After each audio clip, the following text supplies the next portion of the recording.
Hello, you're listening to Otaku Spirit Animecast. My name is Andrew, and I'm joined here with Chris. I was going to say, as always, with Chris, and I flubbed it. I flubbed it.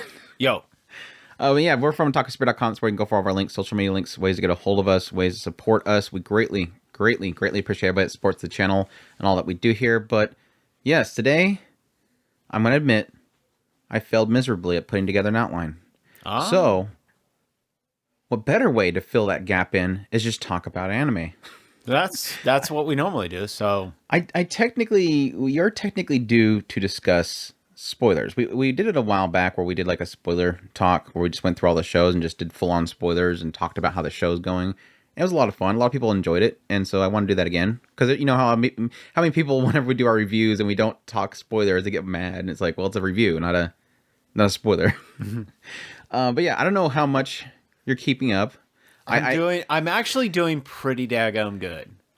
If as long as I'm focused on the shows that I'm keeping up with, I'm doing really good. As long as I keep on the shows I'm watching, I'm doing good.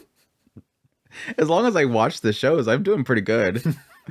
But no, you can take that however you want. But I unfortunately am doing terrible because the internet stuff is still not fixed. So that's been like taking so much of my daily time. Yuki really badly wants that ball. I hit the ball from Yuki and she's just staring at me from underneath the desk. You have tortured her. She's got that look like, I know where you sleep, dude. I'll smother you in your sleep if you don't give me that ball.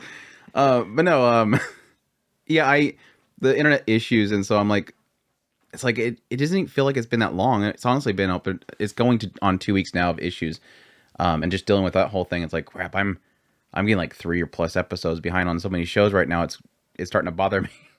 I mean, last week when I did a best girl tier list, and I'm like, okay, I got caught up on at least all the ones where I know there's girls that I'm gonna have to talk about. But then I'm getting behind on the shows that are guys like Migi and Overtake and stuff like that. So it's getting bad. But anyways, yeah, let's do some spoiler chat, and as per usual, there'll be timestamps in the show notes, so you can check that to make sure. Okay, they're going to talk about Frieren, because obviously we got to talk about Frieren. So you can skip ahead to if you don't want to listen to spoilers about Frieren. You should be watching Frieren. I'd imagine that everybody listening to this has watched Frieren, and if you haven't, then you deserve it. So any what's your thoughts lately on Frieren? We're on like what, episode 12 now? Has it been that long? Well, it started with 4. What, 3 or 4 episodes? 3. No, 4. It was 4 episodes. That's right, because it was 2 hour. So we're getting on like 12 now. I mean, the last episode I watched was Stark's birthday. So that was the last episode. Yeah. Okay. We the potion. That's right, because you texted me. I texted you the very valuable potion. I'm very surprised that I forgot. I was supposed to do a crossover joke clip I was going to put on Twitter that has that whole scene with Frieren, and then it cuts over to the scene from 100 Girlfriends, and she drinks it. No, I actually halfway expected you when I went and watched the video. I half expected you to make a comment about the fact that I texted you that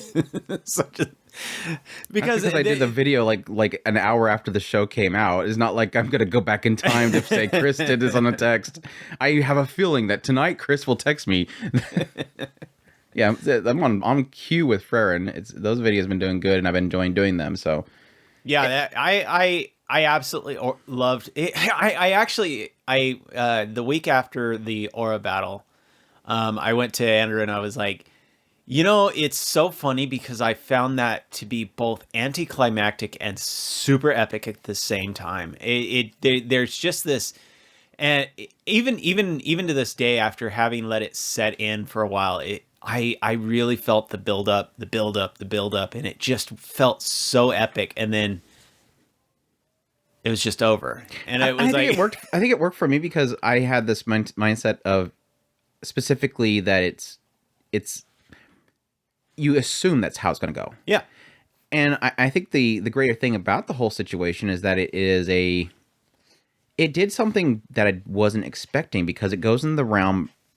My assumption was that, and I told people, I'm like, okay, so I'm assuming Frieren's battle is next because I was surprised how long it took to get around to her fighting Aura. And I'm like, And I can totally expect it being, she shows up, Aura says something like, haha, I have more power than you now, and you don't have your party members, and then blast. And it's done. Like, I literally just Frieren blast and she's dead. And I said that would totally be fitting to the world and what they've set up so far. So it would be expected. But what it turned into was more of more vicious, honestly. I don't think Frieren is vicious. But it's like, it kind of turned it from what you would expect to, oh, this is revenge.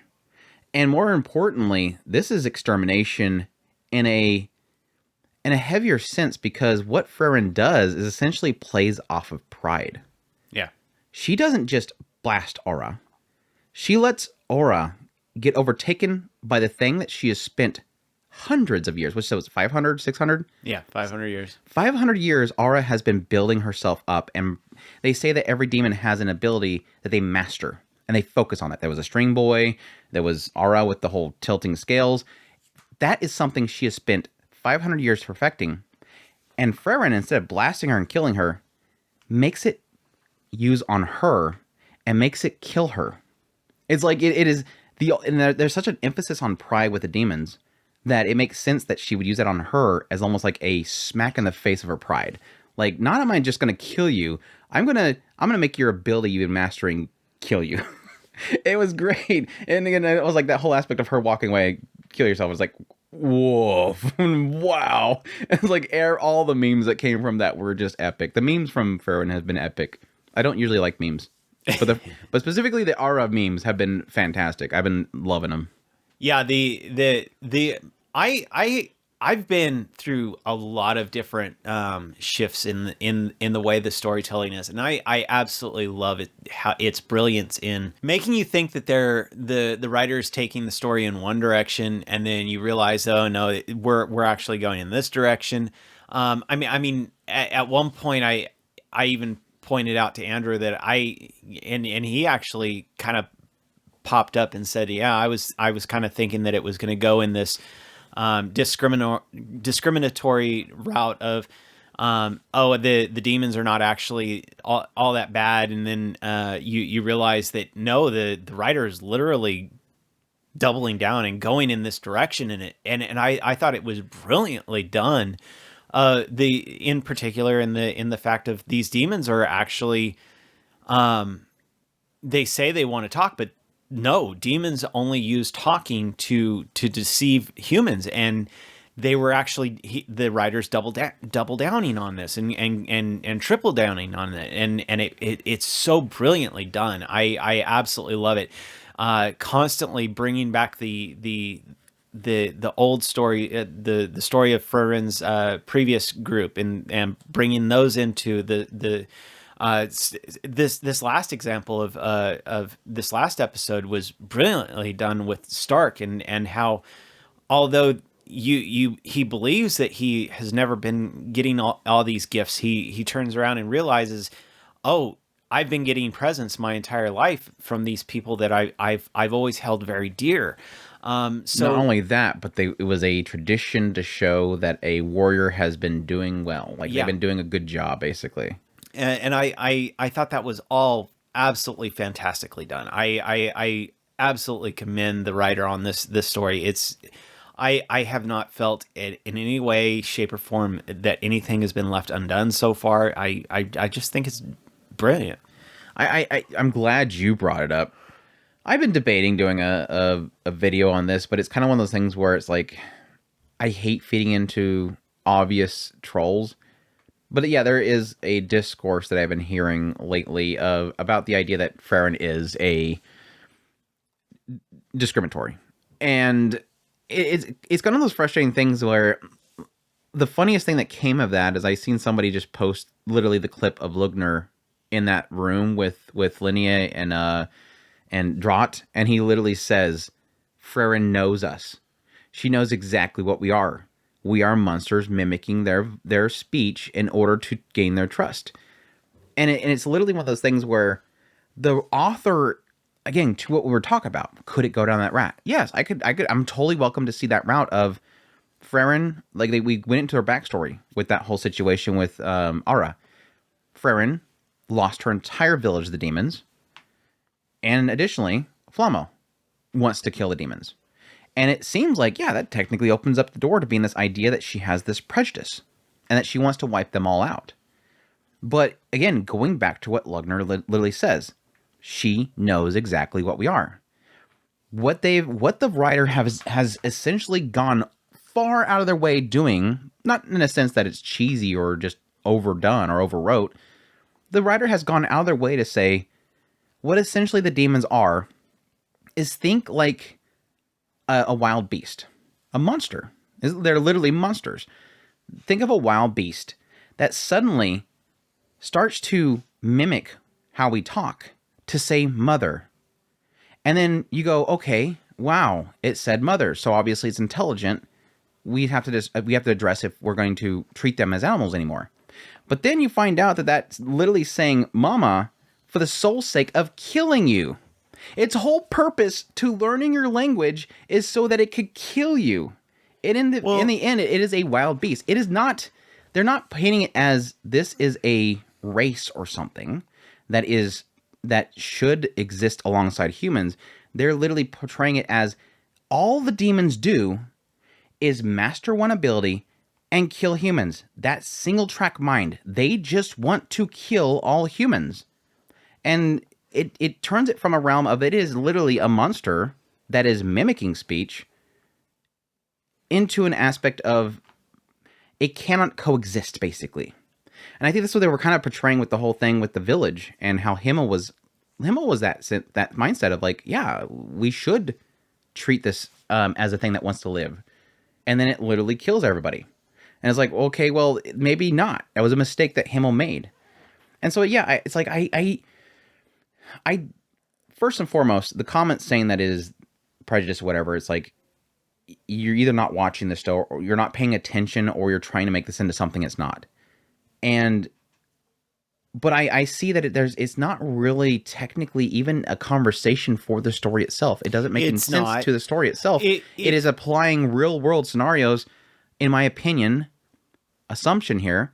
The person's trying to prop themselves up as, I see that this is bad. Hit the like button, by the way.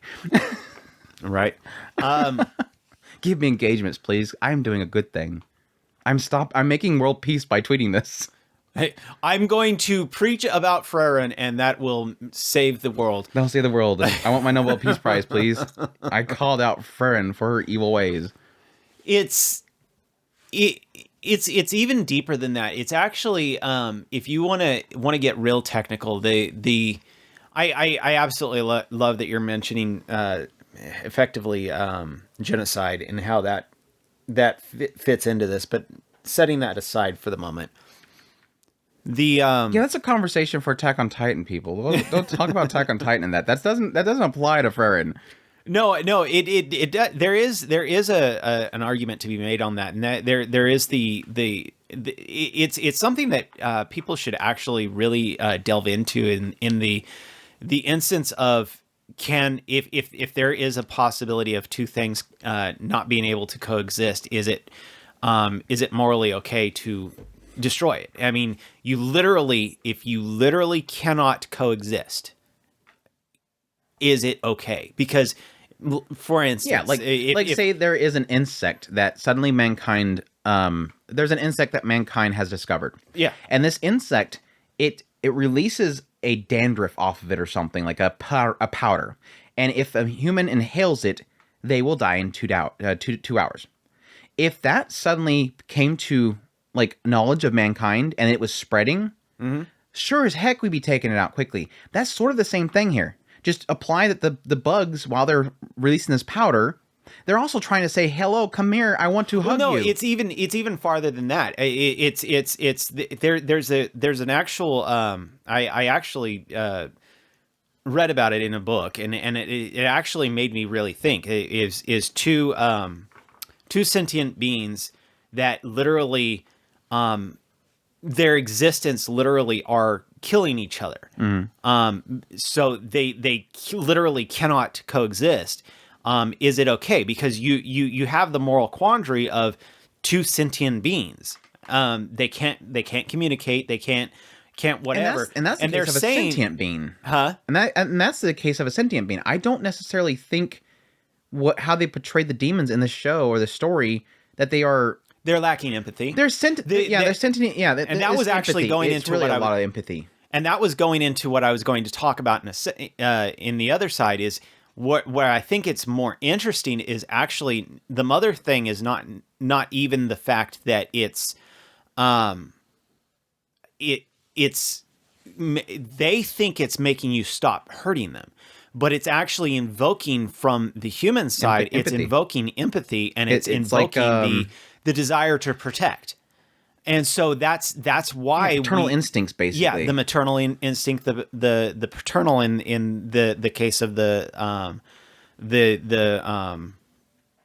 guy, the lord over the city is he was both him and Himmel. Yeah, and him he was a father. Yeah, it was invoking different emotions, and that was causing a pause, and that's all they needed was that pause, the moment that can I get myself in there.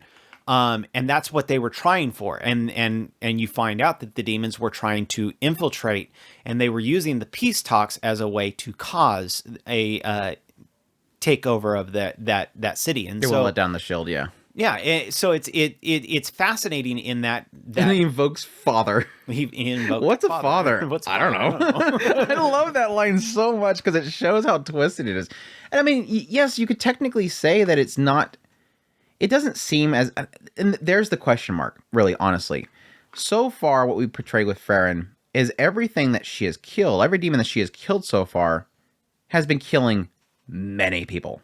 Aura has killed thousands, I would assume.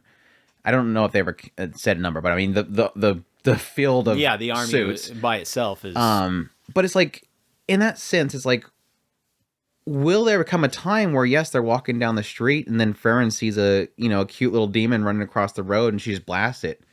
I think at that point it's going to make you feel weird. Yeah. I think so far it hasn't made you feel any different because you have people like Lugner that literally says, she read us completely. Yeah, we're here to kill everybody and we don't care about peace talks. And then you have, yes, Drat basically comes to her to cut her head off. You have Linnea, well, she was killed by Stark and Lugner technically, but everybody she's killed so far, even with Qual, every one of them has a body count. So it I guess it doesn't bring that question up. And even the one with the flashback, killed that kid, or killed the father and went and kidnapped another kid. Technically, before Himmel told her not to kill him, and the mayor showed up, they had killed a daughter. That's why she was trying to find a replacement. So every one of them, they've killed before. So I guess, yes, technically it will make me question when it comes to that point. But for now, it's like, so far it's been portrayed as these demons they're not necessarily, they're monsters that have mimicked voices. And it's like, to that extent, are we going to every storyline that has a quote unquote monster race that is slaughtering humans and they take them out? Are we questioning those? Is that prejudice in those stories? I mean, that's a question mark. It's like I said, that quandary, until you actually delve into it. I mean, it's one of those you have to early Attack on Titan. The Titans come rushing into the town, and then everybody jumps on their little packs and they start shooting around and cutting the heads off. Is that prejudice? Well, just because it came in there? That one did it in a different way. It didn't humanize or show their sentience. That's the point. That was the point. That's the point. That was the point. It waited until a certain point. Then they started showing, these Titans. I'm just talking early. Just a sense of there is a monster coming into the town, and they immediately go to kill There was no communication. There's a hatred. Exactly. But I mean, that's the point of that is the only difference here, and it's the point of the story, is that these demons learned how to talk. Right. I mean, technically, yes, some of the Titans later on start talking shortly into the series, and so it already creates that question mark there of like, wait, should we kill them? And that's the point. They don't show any sentience, and then once they do show sentience, that's when the question comes up. Yeah. And the peace talks were the attempt at showing the sentience, and then that's when you're supposed to pause, and that's why immediately that when I came up to you and I said I think that I thought for a moment that they were going in this direction, and then they showed no, that was a misdirection, and they went right back to, like you were saying, that one scene where he says, well, what's a father? I don't know. I just said it because it worked. That was that should have been your mark to say, okay, yes, they may have sentience, but they're still using that sentience to destroy. So you have your moral quandary is being shifted back into the, now if they go back and they show some kind of, which I don't see this writer doing that. I don't see this as a the demon kinds are coming together to get revenge on the humans. I don't see that as some kind of a road. It's literally they're a bunch of chaotic creatures that they happen to have sentience. That's what makes them all the more dangerous. Yeah, they're basically chaotic evil. Yeah. Or chaotic evil. I mean, it's just interesting. It's an interesting concept. It's just the sensationalizing of what that is just doesn't make any sense to me because, like I said, everything pretty much points to one direction. I did like everything with Flamo though. I was really, I think the icing on the cake with her was definitely the flower spell was the thing that fell in love with it, and I'm like, holy crap, they're tying it right into Himmel with that one because basically Flamo fell in love with magic because her parents taught her the field of flowers, and then what did Himmel fall in love with magic when she used the field of flowers? And yes, technically kind of goes into that kind of wish that he has and everything. It just all kind of ties in so well together.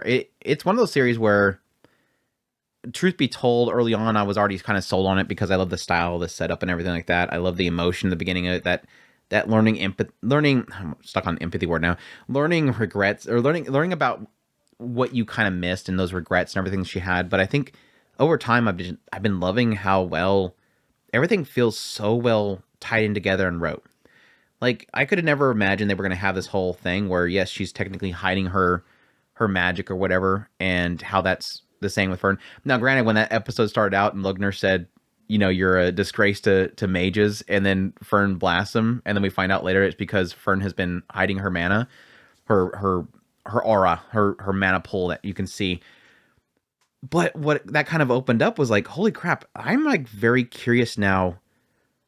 What I kind of put in my thumbnail is the what was the term I used? It was like the disgusting mage or whatever, the disgraceful mage.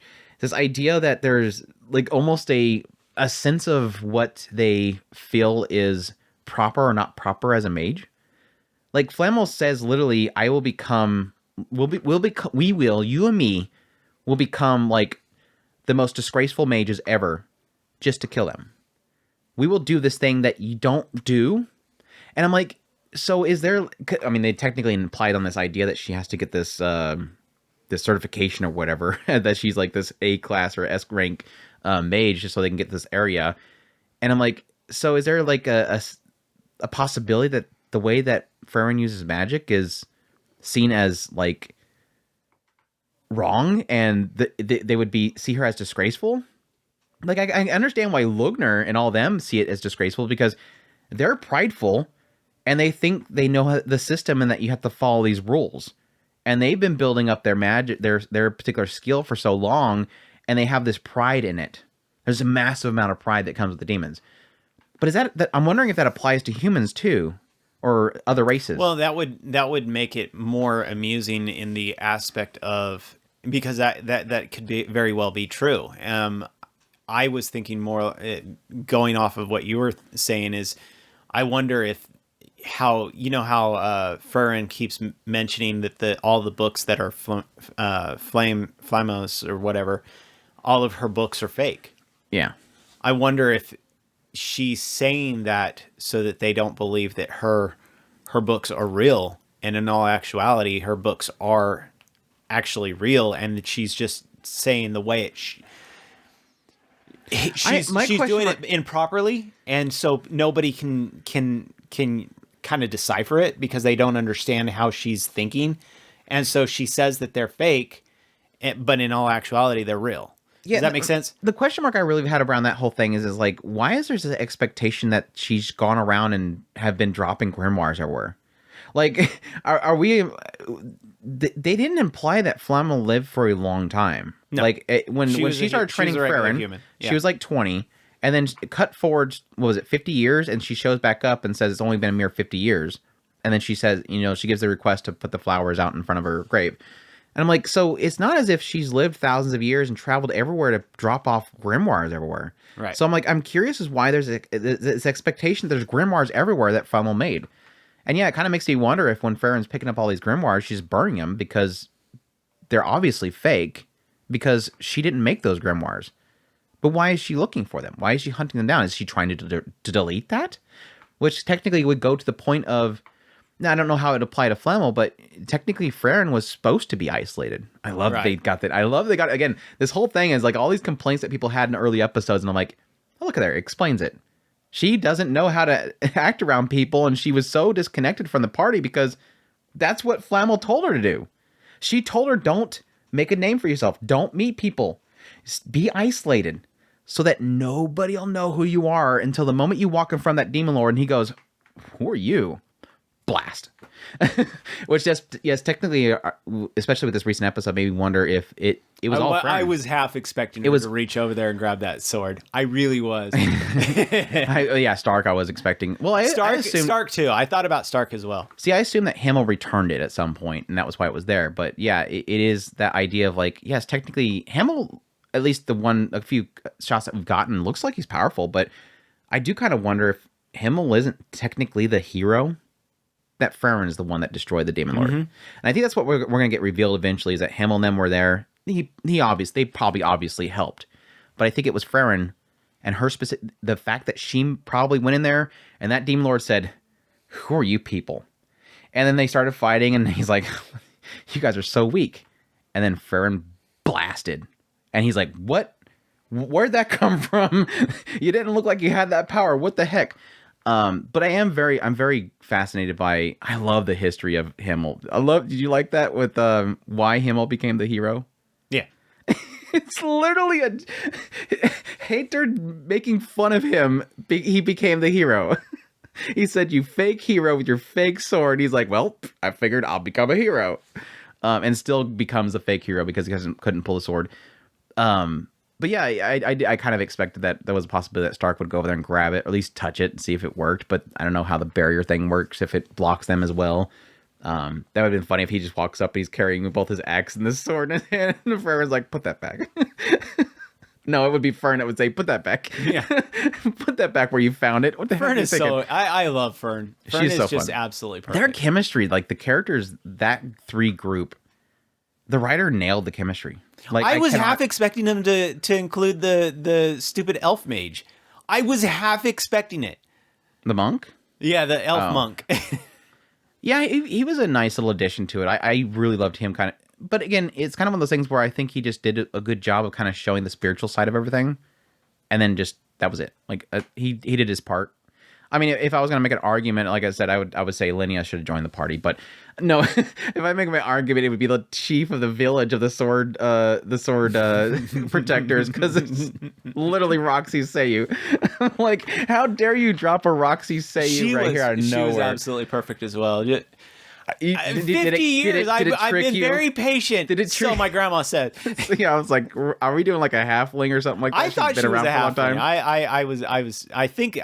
I'm still convinced she was a halfling. I wish they're trying to reach her, like trying to be taller than her. I'm like, what are you doing, girl? It was great. I love that shit. But no, I would say, yeah, I besides of like the impact that. It's funny. I think the snow episode with the monk, I think, is a prime example of something where Craft's episode was one of those episodes where I didn't think I was going to get much out of it. Like I had chuckles throughout it. Like, yeah, the beginning segment and basically Fern got some muscles. Fern dragging Stark to the cabin. And then the whole like pervert thing with Craft, and then jumping forward and you have the whole scene where Stark wakes up and he's in his bed. All that stuff was fun, but it was like, even in that case, it's like, I'm kind of wondering, am I not going to have really anything to really digest here, like really chew into? And it always pulls something out of nowhere. Like, it just hits me. Like, the whole thing with that episode, it was specifically about Hater technically explaining why Fern knows how to hide her mana too. Because, yeah, that was the whole point. It was like, yeah, Frieren spent years, thousands of years, 1,000 years, building up her mana and hiding it, learning how to hide it specifically. So how does Fern know how to do that? She hasn't been around that long. How does she perfect it? I think it's twofold. One is showing that, yes, Hater technically taught her how to do that. He was already teaching her because he asked Frieren how to do it. Oh, yeah, I see you're doing this. You're way more powerful than that. So how are you doing it? Okay, I might have to teach a mage one day how to do it. And sure enough, it was Fern. But I think they're kind of implying that Fern, I think, picks up on things quick. They've already implied that she's fast. Like, right. that was the thing that Frieren said. I let you kill everything because it's quicker. Mm-hmm. You send off spells quickly. But I think it's also applying not just that she can cast fast, but I think they're implying that she can learn fast too. Which makes sense that she's learned as much as she has in such a short time. But I think that would probably apply to the mana as well. What was I going with? But yeah, that episode was showing that whole thing off. But it was also additionally, again, going into really the concept of having someone really praise you. And I think every episode sort of has a really strong message somewhere in there if you look for it. And it does get me sometimes thinking I'm overthinking things. But when it feels so good when I think about it, it makes me believe that was the intention. With that one, it's about seeking praise. Everybody should have this, or needs to have the desire, or at least have it fulfilled to be praised at some point. And Kraft wanted this goddess to, because he outlives everybody. How can you get praise from somebody that you outlive? So he seeks a goddess. Do we think that Fran is human? Fran. Mm-hmm. Who's Fran? Fern. Sorry. Fern. Yeah. I mean, she could be like a partial something else, but yeah, the assumption is that she's human. I mean, we don't know who her parents are. It's just Hater found her in a village, and she's growing at the age of a human. I mean, she's already literally becoming an adult, and it's only been like 20 years. I mean, I would assume that if she was related to the demons, Frieren would have picked it up very quickly. But do we know that demons are specifically... Is there anything specific that just makes them obviously demon? Yeah, they haven't implied like an aura or anything like that. Her eyes, horns. Every demon we've seen so far has horns. I was actually interested in that, in the idea that I wonder if the horns are... Somebody pointed out that, yes, technically, if you see at least with Aura, her horns are huge. Mm-hmm. And then you go to somebody like Linnea, who seems like she's young. Her horns are small. And then you have somebody like Lugner, who was kind of like just under Aura, and his are pretty large. So it seems to imply like their age kind of is signified by their horns. So I don't know. Maybe she shaves them down. Specifically, it's at night when Frieren is dead asleep, because heck no, she ain't gonna wake up Frieren in the middle of the night. Stark one morning is gonna wake up and see her in her own. Go to bed. Go to bed. Specifically, her eyes. Go to bed. Stark. Someone. Her eyes imply something's going on with her, but I don't know what that is going to specifically be. I just find it off. But as far as, I mean, she's easily probably my favorite character. I mean, they've never implied that demons are that far down south. It kind of gives this indication that where they pass through is like, it's got a barrier there, and that demons can't get past it, and that's where the fight with the demons is. So unless they imply at some point that the demons got through that barrier and that border and came down the south, I don't know how that'd be possible. Well, they did fight the one guy down there, but yeah, he was sealed, and yeah, I guess technically that would imply that he came down there at some point. So yeah, I guess you're right. I mean, they've never specifically said that the demons can't be down there. They may have been down there when they set the barrier. Yeah, I can see that, since Qual was down there. That makes sense. I mean, there was also the 4 that came up on them, and they were all around him. And she was saying that what was she telling him? But that was in the past, right? You mean Flammel? Yeah, that would be wherever Frieren's village was. That was such a good scene too. Yeah, just leave her and leave. We just want to kill the elves, which again is implying this idea they literally went around and were eradicating every threat. I'm convinced now because they went after Stark's village, and Stark's village was nothing but warriors. They specifically went after the elves, which I would assume they did because the elves live so long that they can get really incredible power. And they went after this clan of warriors, which was Stark's family. But yeah, she's like, leave that behind. We were just told to come kill the elves. They don't care. And it was like implying this idea that wasn't necessarily that they were just following orders, but it was more a pride thing. Like, you're nothing. And it was like one of those moments of like, thank you for underestimating me. Gun. Yeah. It was like it literally delete. She just presses the delete button. They just disappear. It was so good. Now, I didn't even pick up on that when I was doing my video on it, but yeah, it kind of implies there that it was an aspect that because Frieren didn't underestimate her, seeing her true potential, that's why she brought her with her. Like, it was her seeing that, which technically, again, in Himmel, does the same thing for Frieren. I love that kind of passing down that kind of theme to each character. Himmel didn't underestimate Frieren, brought her with him, and he's fruitful because of it, obviously. It's good stuff. There's so much good stuff in that show that just I can't get enough of it. And yeah, Frieren and Stark need to get together already. I feel so bad for Stark. He's such a good boy. But yeah, I do agree with you. I think the chemistry is it's solid. Frieren is sort of she should be stone-faced, but she's not. She's got this goofy side that comes out every now and then. Like that freaking potion. By the way, animation incredible. But no, she just like kicks off the bed. I have something here, just stupid smirk on her face as she's holding out this potion that gets rid of clothing. It's like the goofy little giggle that she has. Well, it would have only been used on one person. Hello. She knows exactly who's going to be used on. But no, she's literally like, I told you to get rid of that a long time ago. Just pours it out. Yeah, it was such a good little episode, and Fern trying to defend Stark, but then kind of seeing him just talk about boobs and stuff. It was just dorky. I'm like, he's a poor guy. He just sees a cloud and he calls it out. What's wrong with that? Of course, Fern, I think, calls everybody perverts. She called poor Kraft a pervert. Thinks Stark's a pervert. Somebody made a good point, I think, on the Discord. They were saying, this is a good sign that Fern's actually the pervert. Because she always thinks the most lewdest things. Yeah. Stark isn't thinking anything lewd when he sees the boobies up there. Kraft is just kind of chill, and he's like, "Come on in. I got to take my shirt off because I'm trying to get warmed up here, and I didn't want to go all sweaty." And Fern's the entire time thinking, "Pervert." For Stark, he's like, "I can carry her. Come on. I can carry her." I thought at the beginning of that, I thought it was just that Fern was jealous of him carrying Frieren. I think it really was. She had that little puffy face. She had the puffy face. She was like, "No, I can't. No, I want to carry Frieren." She loves Frieren. It's so adorable. She's like, most of the time, she's kind of just like big sis to Frieren, and I love that aspect of her. But yeah, they're just. I can go on for days of this show. Where are we at right now? We're only 40 minutes in, so we could talk a little bit more. We've been talking about Frieren for 40 minutes already. Daggum. 40 minutes almost. It's easy, right? It is easy. But no, the animation of that fight with Aura specifically Lugner and Linnea was absolutely incredible. The animation was just...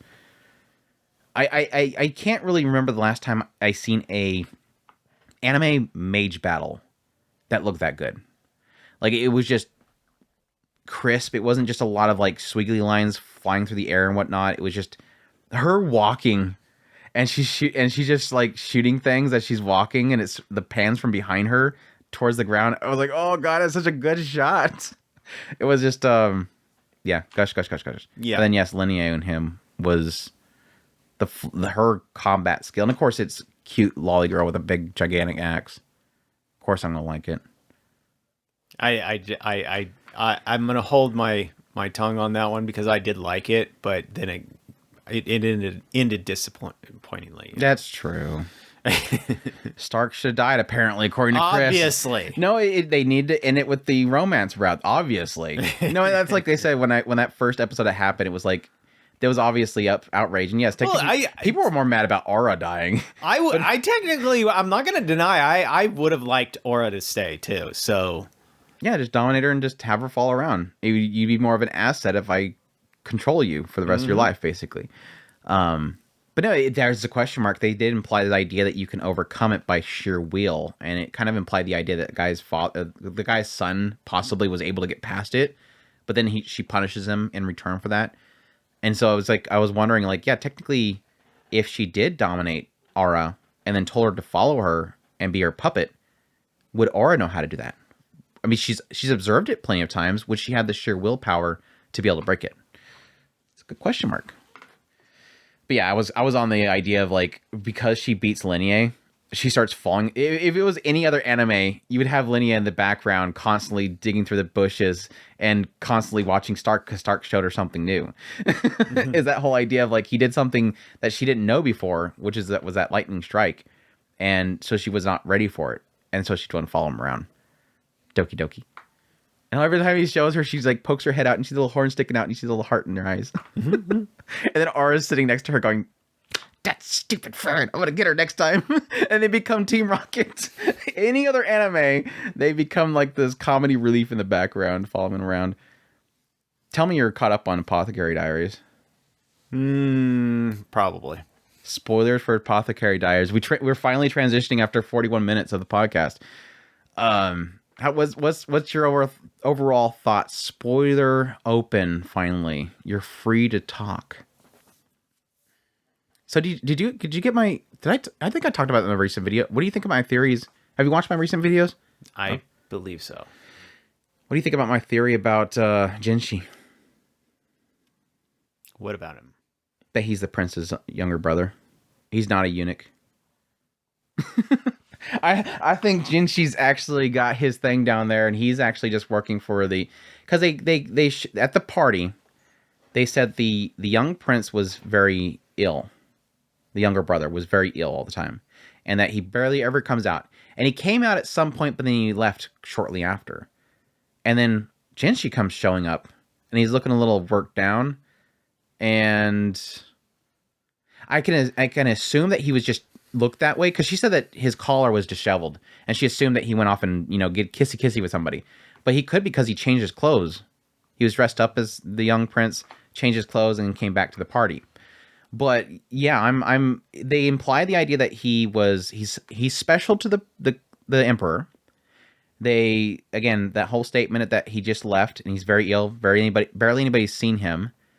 That Jinshi is basically being, even though he's the manager or whatever, overseer of the rear palace, for some reason he's getting like these mysteries from the battlefield that he has to solve, and it's like that would make sense if he is this special someone underneath the emperor, his younger brother, that is being implanted in there. It would make sense why he trusts him to go in there and basically that would swoon the concubines to kick them out. That would also explain why why the emperor would know so much about Mao Mao as well. If they're communicating. Oh yeah, he's for sure communicating to him. Yeah, that's definitely probably he definitely probably told him like, "You look, this girl's doing some crazy stuff. Let's see if she can help you with Li Hua." That's an interesting thought. I don't see why not. I mean, that would I hadn't really thought much about the emperor's brother. I really didn't. But I do remember that specific line, and it did seem way out of place. And I mean, that was the first mention of a sibling to him. So yeah. It was kind of. But yeah, that would be interesting. I didn't think about that because he was specifically gone in that first part of the garden. But then the ceiling was technically that scene after the party because as Goshun comes in there and he's like, "Sir, you're letting yourself show out a little bit too much," because he's like getting all comfortable because Goshun's in there and he's just kind of slouching over on the thing, and then he says, "Your hairpin's still in your hair." And he takes it out and he says, "Oh yeah." And he says, "Good thing it was in your hair, so nobody's seen it. If anybody's seen it, they would know your true status or whatever." And it was a very, very beautiful looking hairpin. Like it looked like a marble almost. And again, that was another kind of telling thing of like, what is the status? What would be this important status he'd have to keep secret? Yeah. The prince. Or younger brother. I don't know if they call him a young emperor or whatever. I think he wouldn't be an emperor, but he would definitely be a prince of some sort. Yeah, I don't think they use the term prince. Because that prince usually goes under king, so I guess it would just be the emperor's younger brother. There you go. The emperor's younger brother. But no, it would explain a lot in the story so far. The question mark now is really, who is Mao Mao? Because her father dropped a bomb on the previous episode not this last Friday, but the previous Friday. He just kind of just mentions, "Oh, Mao Mao went to the rear palace. What coincidence," or something like that. Like that's very interesting that happened. So that kind of it's obvious that I don't think Mao Mao is his daughter. I'm thinking that maybe somebody got her out of there and somebody entrusted her to him. Yeah. Or he found her when she was discarded out of the palace or something like that. Like she's I don't know, maybe the previous emperor's, maybe she's Li Shu's daughter. That whole thing was kind of like, yeah, that's that time period. No, please don't do that. 9-year-old Li Shu. Yeah, I kind of was curious how old the emperor's mom was because they kind of went, Fishy. What? They're like, she looks really young. Yeah, she had the emperor when fishy. Really? Poor girl. Like, yep, that's that time period. They don't really you don't tell the emperor she's young. It's just unfortunate, but that's how it is. But I kind of wonder if Li Shi was just, I'm kind of curious. I want to know more about Li Shu. I really do, because it doesn't necessarily imply that she is like attached to the previous emperor, but you would kind of assume that might be a story beat that we'll get into with Li Shu. But it is one of those things where right now it just seems like the emphasis is on the idea that people are mistreating her. Her lady in waitings are treating her like crap. And I hate the fact that we've gotten so far away from that storyline. Mama had to have 3 days off. Let her have her 3 days off, Andrew. Shut up. But yeah, it was like we're opening the door to Li Shu's story, and then now we're gonna go over here. Okay, I guess we're leaving there for now. It'll be fascinating to see how because it's tying at least 4 storylines right now. Li Shu? They got Li Shu, they've got the poisoning, the outside poisoning, and then they got the inside poisoning. They did the side story, and now we've got They did have the implying that there was the brother, and like I said, that was an off-kilter thing that I just kind of made note of. That's why I said I did notice it. It didn't seem. I mean, like the assumption in that scene would be like, oh, well, they just brought up that he has a younger brother and he's ill. Guess Mao Mao's gonna find a cure for him. Yeah. That's kind of the thing that it creates with a show like this, that she's an apothecary and that she figures this stuff out. I think that is honestly. It's good writing to me, because it's okay. Plot point being placed here, not necessarily going to be a major story beat right now, but it's something that's going to slowly build up over time. It'll become more relevant later on as the story starts to shift, and that's kind of how they've been moving a lot of the stories so far. They've been you kind of are introduced to Mao Mao. Mao Mao is in the general group, and she's meeting all these people, and then she threatens a couple lady in waitings. Yeah. Well, no, that wasn't until she became a lady in waiting. We got a couple of story beats that kind of just bring her to Jinshi's attention, and it slowly you're seeing the ladies in waiting as they're passing by. They're not necessarily a major story beat, but they're in the background. And that's good writing. Is you're not taking anything and just going, oh yeah, 15 people. None of them really matter in 2 minutes, but you've got 15 people. Here's another 23 people. Oh, don't worry about those other 15 people. They don't matter anymore. I mean, they're even bringing back Tama. They keep bringing her back. Her name's Shalom, by the way. But yeah, I was actually surprised. Like, typically she's just the gossip girl, and then suddenly out of nowhere she actually drops like info about the whole thing with the hairpins, and it's like, okay, now finally she wants to hear about the hairpins. Everybody wants to tell her about the hairpins, but no, it takes Thomas saying, "Oh, you know about the hairpins, right? They allow you to get." No, she specifically didn't say, "Do you know about the hairpins?" She opened it with, "Oh, so now you can leave." Everybody else is like, "Hey, you want to know about the hairpins?" "No, I don't care about the hairpins." She was like, "So you can leave." Now I want to know more. I can finally leave this place.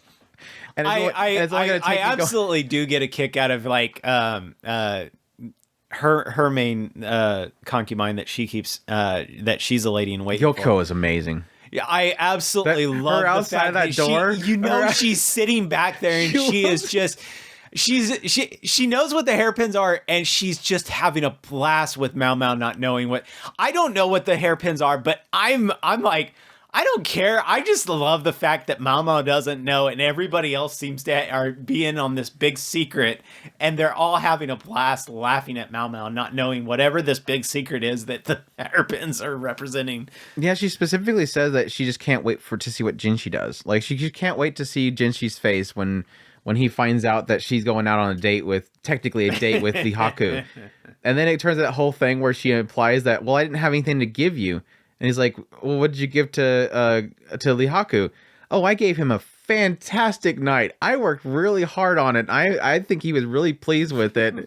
And then she walks out the door and Gyaku's just busting up laughing. Like, she's like, I can't believe you just suggested that. And the other girl just slaps her over the head. I think it was like the lead lady in waiting just slaps her over the head like, you idiot. Now like Goshun is like there going, crap, how am I going to explain this to him? Because he's probably dead in there.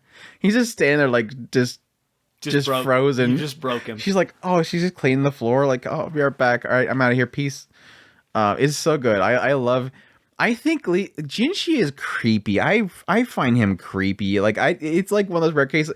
Like, there's been some good moments, like especially when he discovered that, you know, she's been freckling herself in order to avoid, again, being drugged into an alleyway. When he discovered that whole thing and the fact that she was kidnapped and that's why she's there, it's like a brief moment of like, yeah, I kind of see this working, like between the two of them, him getting fearful because she might be poisoned because she just took in poison and dragging her off. There's these little brief moments of Jinshi, but overall, like, I always kind of find him just like the creepy guy. Like, I just leave Mao Mao alone. But yeah, I do, and again, that goes to that whole thing about the eunuch and all that kind of stuff. The fact that he probably isn't cut. He probably is given permission to go there without being a eunuch. But so I can assume that there's going to be that relationship between the two of them, that he does technically have a unit and everything like that. And there's going to be, I mean, if he doesn't have it, I mean, yes, technically they could still have a romance. I'm not saying that just because he didn't have his thing down there, he can't have a relationship with Mao Mao. But that's the assumption, that the direction it's going. But I'm not, I like their chemistry. I'm just not shipping them. And I guess that's partly because Mao Mao doesn't seem to care. Like, she doesn't want to be having anything to do with him. So there is that element of Mao Mao pushing him away almost makes you just not want it to happen. I've had that experience with another story that I'm getting into deeply, that I'm not going to mention, is that feeling of like, yeah, I don't necessarily ship the two of these characters until that moment when suddenly it seemed like the character's pushing towards it. And you're like, okay, I get you now. If you're good with it, I'm following you. The moment that the episode pops up and Mao Mao just suddenly goes, I think I like Jinshi. I'm gonna go, okay, girl, I'm following you. I'll back you up. But until then, I don't care about Jinshi. I'm with Momo. I'm with Mao that I don't care for Jinshi until then. I need her to accept it. I think that it's more along the lines of she's picking up on his dishonesty vibes. And I think that that's really kind of more what kind of sets her off. Because he gives off the I'm interested in you vibe, and she's not getting it per se.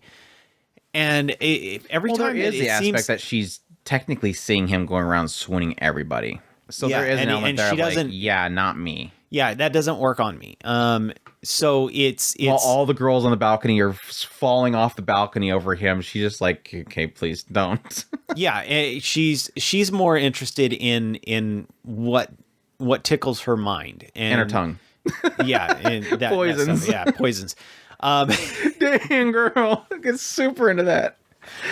I still get a kick out of that. It's so funny because you got two totally masochistic characters just in and it's just it's crazy. These kids, I swear. But no, I still think, let me think. I want to still say that probably Li Hua's episode was probably still my favorite. Granted, the ending of Fuyo's whole thing, the girl that was quote unquote sleepwalking, and that was just more of like a presentation thing. Like I had no connection to Fuyo as a character. But the moment they had that whole meeting and they go out into the carriage, the music ramps up and they just now they're alone. He just embraces her. I'm like, holy crap, you're kicking. Like I was bawling. Like, holy crap, this is so good. Like I was telling everybody, I was like, watch 3 episodes of this show. If before you give up on it, watch 3 episodes, because that 3rd episode just kicked me in the stomach. But I still think Li Hua's episode was still my favorite. Like, just there was so many things there. They still using this stuff despite the fact that I told you it was poison. Her slapping that chick. Going through the whole process of realizing that they're burning incense to cover the smell. They weren't taking care of her properly. They weren't washing her properly. They're not feeding her properly. All this stuff about caretaking they were getting into. And then eventually getting to Li Hua and her feeling terrible because she ignored the warning and that she could have saved her child despite that. And yet her still standing up and saying, I made a mistake, but I want to move forward. The connection that she made with Li Hua. Like when she showed up with a hairpin later on, I'm like, this girl loves Mao so much. Just that whole episode was just, it was good. It's still my favorite episode. I'm torn because I did like a lot of the parts leading up to that. Mm-hmm. So that would imply kind of Gokyo's storyline, and then leading into Li Hua's. I did like the Sleepwalker. But I liked it more from its that aesthetic. Episode was the ending. Like the rest of that episode, I wasn't a big fan of it. The end of the episode was whatever. The whole song and them beating each other and going off with each other. A lot of the aesthetic leading up to that, I liked a lot of that. And her dances and stuff like that. I liked a lot of that. The storyline in general, it's all right. It was the implications there is severe. Oh yeah, like she's like telling Gokyo, don't tell anybody this. Like, I don't know this is real, and if it is, it's going to be really bad. Well, and that emperor is going to come in after them. that actually leads me to something that you had mentioned on one of your things. You had brought up the conjecture thing. Yeah, and I wonder, because I'm hoping that they can do this sooner rather than later. She needs to have something. Her state something that blows up in her face. Exactly. Like she calls it wrong. Because they need to put some kind of weight on it. I wondered if they were going to do that with that whole situation with the consort and the merchant boy. I really honestly thought they were going to do it there, and they never did. Because it was what they were implying there was that she assumed that entire house was in on it. And the father's like, don't do it. Just let it go. It's done. And do you think that the father knew that was hush money? I so think that was hush money. I think so. I so think that he thought that was hush money. Mm-hmm. That's why he was denying it. And she took it, and she because she spoke up. That's when he was. He basically was forced to have to take it. Like, okay, yeah, otherwise, he'd have to point out, like, no, it's hush money. Don't take it. And then that makes that then becomes the thing you don't say. Like, this is this unspoken thing you don't say. But no, yeah, that was a serious situation there. And I like how there was so much in that episode. If you really dig into it, one being the fact that yes, they're technically getting into we're going for 24 episodes, so maybe because I was thinking along the lines of, okay, we've got like three more episodes where every good show this season is going to core, and I love it. Yeah. I love it. Like this Undead Unluck, Frieren, like all the good shows are going to core. But yeah, now that I know that there's 24 episodes, that gives me a lot of more leeway that will blow up in her face at some point. It's gonna happen. You know, it's going to involve like the emperor or something like that. It could technically involve this poisoning that's going on right now. They're trying to find who. She said at some point that the wood sticks they burnt that poisoned the guy. They were saying that she was implying that it was possible that those were hidden messages that they were writing on the stick plates, and they're still trying to find that person because it seems to imply that whoever wrote those is trying to either assassinate Li Shu, or they're trying to take out the emperor. It seems like Li Shu's the target because she was the one that Gyoku, the food going to Gyoku was supposed to go to. It just happens to be that there was also some bullying going on at the same time, so it kind of it's obvious. It's obvious that a lot of that is setting itself up because even her going out into the red light district. Obviously, that was all setting up for this bigger one. I don't think this is going to blow up. I don't think that one will blow up. I think that there's The thing with Lishu? The I think the thing with Lishu is like a big story because my theory on Lishu, no. I'm remember. There's like 4 threads going on right now. There's the Lishu one. There's the outside poison, and there's the inside poison. So Lishu. What's the outside poison then? Because there was some military guys, soldiers. That was because they were burning the wrong food, the wrong wood. Right, but it's leading into the poisoning that's inside. I don't think they implied it was the same. They were implying because they were talking about the hands and how it was burnt the same. That was the inside. Same burn. That was the same thing. Right. Exactly. That's what I'm saying. The burning that was going on outside is the same burning that's going on inside. That's leading you to believe that these 2 poisonings are parallel. No, the military just made him sick. They didn't leave him burns. In the inside, they were burning these wood chips that had something on it that she thinks was a hidden message, and he thinks that that's applied to that.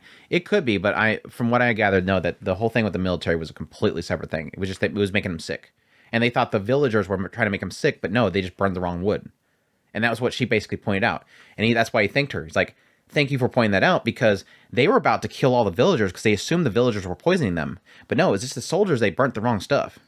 That was the whole point of that whole story that I gathered. It was like 5 weeks ago now. Yeah, I know, right? I'm trying to remember most of it. But no, I think the Lishu thing is going to be huge. My theory on Lishu, because again, the whole point there was that it kind of covered it up with this whole bullying thing, but it's nothing to do with it. That food was supposed to go to Lishu. What is special about Lishu? She's from the previous emperor. And I think she knows something that she's not supposed to know. It's obvious that the emperor brought her in for a reason. She left, and then the new emperor brought her back. So there's obviously that she knows something, and I think they pull her back in there because she knows something, and somebody doesn't want her to tell the emperor or doesn't want her around because she knows that. Possibly something that happened with the previous emperor, somebody that was tied in with him that she knows something about the whole situation. I'm very curious what that ends up turning into being. I think it's going to be... I think it's gonna be interesting. I feel for the girl. Like, what she's 13 now or something like that. She came in there when she was nine when the previous emperor. It's like this girl has seen stuff, and she's just like, I don't know. I couldn't imagine going through what she's going through, and then now she's being bullied by a bunch of dumb waitings. I loved Mama giving that girl a shirt and talking to. You legit are doing the same thing as poisoning her, like no joke. Yeah, they don't really understand the concept of allergies, but you're literally poisoning her. You give her that fish, you're trying to kill her. Same thing. Of course, they were kind of implying this idea that she was doing it because she didn't like her or whatever, and she just thought that she hated it. Like, oh, she's so picky. She's such a picky eater, not realizing that, yes, it's literally making it to where she can't breathe. I like that stuff. I think the thing that makes me... Mao we haven't talked about specifically in a while, or this entire episode. I love Mao's character. Like, she is through and through... Like, just putting aside Aoyuki, because Aoyuki nails it. It's a very different Aoyuki than we usually get. I think the only point where... There's only been, like, 2 points where I've, like, heard, that's so Aoyuki. Like, that's her voice. Like, her being silly in the pharmacy place was great. The workshop. But I think what works so well with Mao as a character is she's goofy. She's conniving. She's very... I think it's everything they laid out when she first met Gyokyo. Is this idea that she's like... all these things. She's passionate. She loves medicine. She loves studying this stuff. She loves looking into poisons. She's got that goofy nature about the poisons. But her sense of justice is also in there as well. She has a smidge of justice. And it always works out because every time she discovers something, she just lays it down. Like slapping that chick or yelling at the other girl saying that she's basically poisoning her. But I think the about lost it. I lost my train of thought there. But I love the thing I love most about Mao is that the way the writer makes her know what she's talking about, essentially. Because it's always applied to, yes, her experiments she used to always do with poisons and stuff, she loves it. But it's always like something she's learned in the past. She's applying her life skills, her life knowledge. And yes, most of the time it applies to the different the pleasure district, basically. Whenever they did something, the powder skin and all that kind of stuff, it's always something they used to do. Yeah, we had all these jars that they didn't want people to touch. And so yeah, we know how to powder for fingerprints because there's jars you don't touch. That stuff is I always love that kind of thing. It's just that applying. And I love this recent episode seeing how her father taught her. It was so subtle. It's just like, okay, he walks in, she's like, he could tell like 3 things from one thing. He's that smart. And then he turns to her and say, what happened? He doesn't say what happened. He asks her what happened. I love that. It was a cool like little insight to see how he taught her the way that she does things. So it's a good show. Mm-hmm. I can't wait for each episode every single week. It's been such a good series. I hate that it airs so late on Saturdays. It messes with my schedule so bad. You don't care because you're like, I come home and I watch it. It's not like Andrew knows my secret. Clicking the refresh button. I'm not clicking the refresh button. This is there. Arknight's finished. Perish and Frost, that finished. Are you ever gonna watch that show? Someday, maybe. Someday. How you liking Eminence and Shadow? I love it. I hate Sid. I can do without him. More so than ever, Andrew hates Sid. Everybody's like, wow, could Andrew ever hate Sid more? Yeah, I hate him. It's not that bad. I really don't care. He's been doing a lot of mean things lately, like telling the girls to dig for things, then leaving. I got a massive kick out of the fact that literally it's one of those moments where you realize, oh, so it's a joke. Because we had 2 episodes in a row. Apparently, I think it's supposed to be the pull episode was supposed to be original. I seen somebody post something that said that it was a reason why he did this because he said that he was going to leave for a while, and it would be weird to go right in the next arc with him saying that he was going to leave for a while, because from his perspective, he wronged the Shadow Garden, which is odd. A rare moment where Sid realized he's being mean to the Shadow Garden. But no, I love the pull episode, obviously, because it's nothing but Shadow Gardens. But yeah, I have to admit that whole bank arc, didn't like it. I mean, there was bits in it there that I liked, but I think overall it was probably easily the weakest arc of the series so far.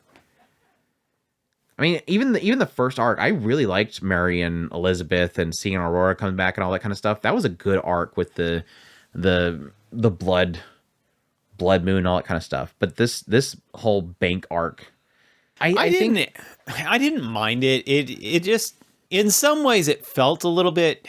I think the problem is that it didn't capture what it was trying to do. I understood the concepts between the monetary side of what they were trying to do. I just don't think that they portrayed it well enough.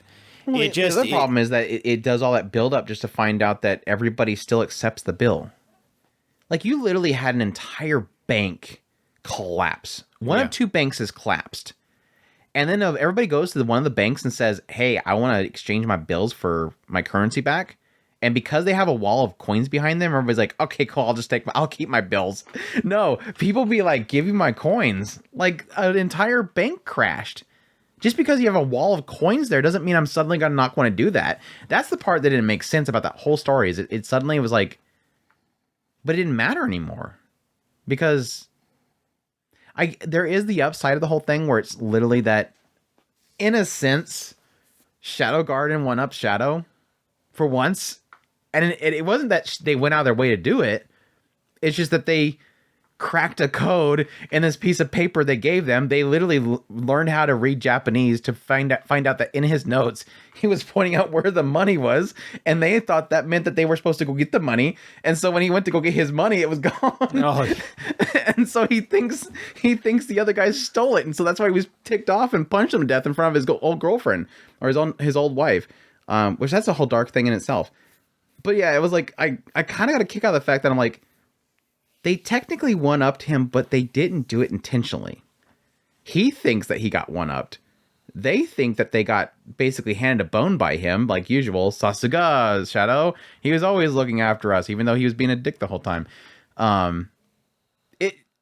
There's a side of me that acknowledges how clever that is. There's a side of me that goes, this writer is super clever.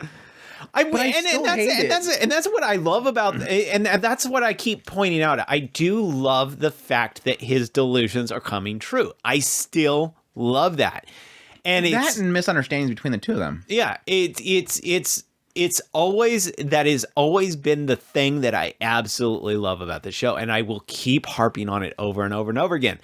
Yes, I find Sid freaking annoying. He bugs the crap out of me, but I love the aspect of him going through, just bumbling through, but the world is shaping itself around him. And I just, for whatever reason, it works for me. I think the only thing I don't really care too much is that it there's a side of me that can't get over the fact of acknowledging how he mistreats the girls. Yeah. And again, in most cases, it's always been oblivious, because from the very beginning, it's always been, they're just they're just humoring me. That was the whole statement early on from the first season, was they're just humoring me. They don't actually care about what I'm doing. But in actuality, they do. And they keep showing that they're doing, but he does, for some reason, doesn't seem to get it. But then it comes to this whole situation where it at this point has seemed to have acknowledged the idea that he acknowledges they are a part of Shadow Garden. Because that's why he's saying, like, you know, Delta sent me here to take you out. Delta needs to take you out. No, Delta, go. Okay, I'll go back and tell them that you're Sid. No, you're going to go do something else. But Alpha told me to do something. If Delta doesn't do that, Alpha could be really mad. But I oversee you. Like, I'm above you in rank. And yes, technically they've had meetings together. So it kind of moved away from that mindset that they're just kind of assembling now and then to humor me, to he's acknowledging that they are a thing. It's just when it goes to that realm of like, okay, now I'm going to take down Mitsugoshi because they're getting too strong. When in actuality, they've spent their entire lives to build it up for him. It feels really bad. Like, it feels bad, man. Like, these girls literally spend their whole life to build up this corporation for him, and he's going to destroy it. And so, again, that was kind of the nice icing on the cake for that particular arc, was that thankfully they didn't. And thankfully, it was because they sort of one-upped him. But it still kind of feels bad. And again, like the whole thing of having Delta dig for something that's not even there, and then he walks away. And then we find out that, again, he did it for the whole hot spring, too, because he told him to dig it, and he walked away. He's kind of you can't deny he's a dick. I mean, that's not choice of words here. He's a dick. I enjoy his humor, the Eins on Gold type humor with the other girls. That's about it. I even when I do get a chuckle out of his goofy chuny ways, like when he was doing the whole the moon, the sun, it is time thing, and no, that was annoying. I laughed twice. No, it was annoying. Because he picked it up from Mary, and I was like, okay, that's funny. He picked it up from Mary. It was annoying. He does it 2 times, and I'm like, okay, that's funny. 3rd time, oh god, this writer. Why do you have to kill every joke? Like his friends. I don't even. There's the one that always makes the bets. They don't exist, Andrew. He makes the bets. That's like, a part of a show that I'm not watching. He makes the bets, and it's like, okay, so that's his shtick. Next scene, he does the bet thing again. Please, writer, you don't have to do it 50 times. Like, there is a side of me that's like, is it like the super fans for the series? Do they find that stuff funny when it's done every single time, every episode, over and over and over again? It's been a while since we've had some really just absurdly annoying sidekicks, and I think that's really kind of what they're fitting into. But no, I mean, in general, every character has a joke. Epsilon, what's her joke? Which one is Epsilon? The one with the fake boobs. What's her joke? Fake boobs. Obviously. I thought that was Alpha that did that. No, Alpha's just perfect. Alpha is perfect. We all know perfect. That. No, Alpha is just the only one that's more perfect. Alpha's than like super Alpha jealousy, but so is Epsilon a bit. Beta. What's Beta's joke? Beta slash. She's the writer, right? Fanfic. Yeah, she's the one that huffs and writes stories about him. What's Delta's joke? Super High Genki wants to go out and play with Sid all the time. Wants to hunt. Wants to go hunt. So let's go hunt. What's Claire's joke? She's the most perfect out of all of them. What's Claire's? Yes, she is. What's Claire's joke? She's obsessed with Sid. She's the massive. Every one of them are obsessed. That's true, but I mean, she's like Yandere-ish realms. They all have a joke. Every one of them has a joke, and Sid is technically his joke is just being a dork. Hopefully, they won't do that with Yukine though. I'm so glad that they added her. What could they do for? I was gonna be so mad. She's gonna be obsessed with money. Yeah, I guess. Well, I mean, that's Gamma's thing too. So well, Gamma, but her joke is that Gamma's. Did you like the novel? But the Moe phantasm that she did. Yes, her ex Moe mix. How would you say it? Moe Excalibur. He's literally like, you have such an insane amount of power. Here's the thing to do it. It's literally her just making a massive thing and assuming she's gonna trip and fall on somebody with it and just kill everything. Yeah, that was. Gamma's little episode there was great because she's like, he's an incredibly skilled fighter, and the guy's like, no, I'm not. Like, the guy's like, I'm not that impressive. I'm not sure. You're just really weak. Yeah, I don't know. It's still a great series. I'm still enjoying it. I need Beatrix back. I think Beatrix still is my favorite of the series so far. Delta's right behind her. But damn, Aurora being in Claire was such a good moment, dude. I love that whole segment of that episode was just. I think that was like my favorite part of the entire series. I was kind of wondering what they did with her. That was kind of disappointing. Do you think Aurora is inside of Claire? Or you think she's kind of floating around and just popped into Claire? No, at some point? I think that it's literally just like he's putting himself in or he's putting his she's powers in the bloodline of all of them because she's the origin. That could possibly be it as well.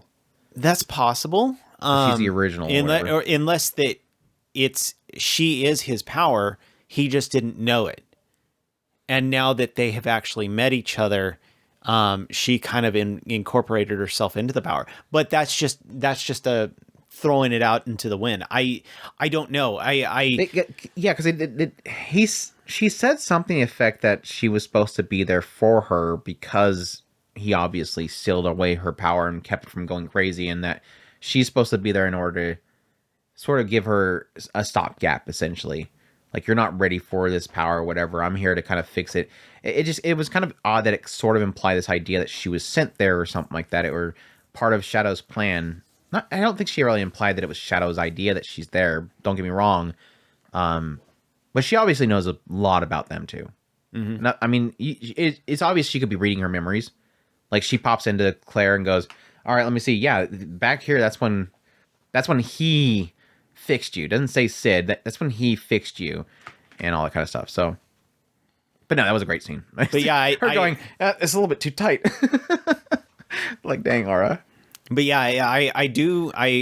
That's just like a couple of the other characters. It's almost like you just know that each one of these girls at some point they're going to join, and you just want to figure out how they're going to do it. I mean, there's only been one girl that's kind of walked away from Shadow, and at some point she's gonna come back. They're gonna have a scuffle, and she's gonna end up in Shadow Garden as well. It's playing out that way, and in some ways it's becoming repetitive, but at the same time I just love it. I think it just brilliant the way they're doing it. I'm still mad they didn't actually show Rose training. I'm assuming her training was like 2 days, and they're like, "All right, good, you're good to go." But no, they implied that, like, with Beta and that little swimsuit episode, pool episode, it was like, "Oh yeah, we do this whole thing to train them." And they literally incorporated like drill instructors into this whole setting, and they just tear them down by saying that she's a useless elf or something like that. That was great. I enjoyed that. Yeah. What else should we talk about? We hit all the biggies. Have you been watching Spy Family? Yes. Have you been enjoying yours episodes? I haven't watched the last episode. Nothing much happened, but yeah. Well, I mean, stuff happened, but nothing to really spoil for you. But I've been in love. I'm getting exactly what I've been asking for. And you got like 5 episodes of it. Right. I'm like, I finally get your killing people. Like, legit, she's killing people. Yeah, I've been eating that up. But no, I think the bigger thing that I've been enjoying the most about it is and I don't think they're going to follow through with it. I really doubt it. I do like the idea they're at least presenting the idea of, would Yor quit? Would she quit her job? And my assumption is the direction they're going to go is, now that she seems to be implying this idea that Yuri's fine now, I don't need to do these jobs anymore, I can quit. But my assumption that the direction it's going to end up going is that it's not just... Because she's implied two things with her doing her job. One is that she does it because she was trying to support Yuri. That was the original reason. But also, at some point, it's like, it wasn't even at the end of the first quarter. It was like the first like 6 episodes or so in the first season, the first part, she implied that she was doing it to protect the city too. She wanted to protect this place that he lived in. So it wasn't just the money to support Yuri, it was to protect the town and everything, keep him safe. And so my assumption the direction would go is that she goes, okay, Yuri's fine now. I don't need to finance him anymore. I don't need to protect him anymore. But now I have this family. I have my new family. I want to protect them. I want to keep this place safe. She could give up the money and go, Lloyd will take care of everything. I'll just be a stay-at-home mom or something like that, or get another different job. She has another job, public service and everything like that. I don't think she's going to give up because that's her shtick. I mean, that's the obvious thing when it comes to this whole thing is like you have a story like this where it tries to present a deep subject. You're like, it's not like you're going to dynamically change the show. Yor will always have to be an assassin. That's her joke. You can't have her not be an assassin.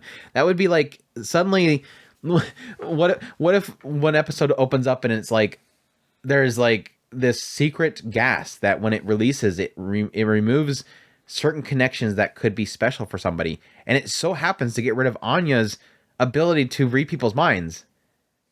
You know that's not going to last. Like that's going to be a joke for an episode, but it's never going to last past that first episode because that's so much the show. That's so much the joke is Anya being able to read people and going shock face every 2 seconds because somebody thought about how they, Yor comes home and says, it took forever to get the blood off of my purse because I accidentally splattered on it. And she'd be like shocked face. I can't believe she thinking about that.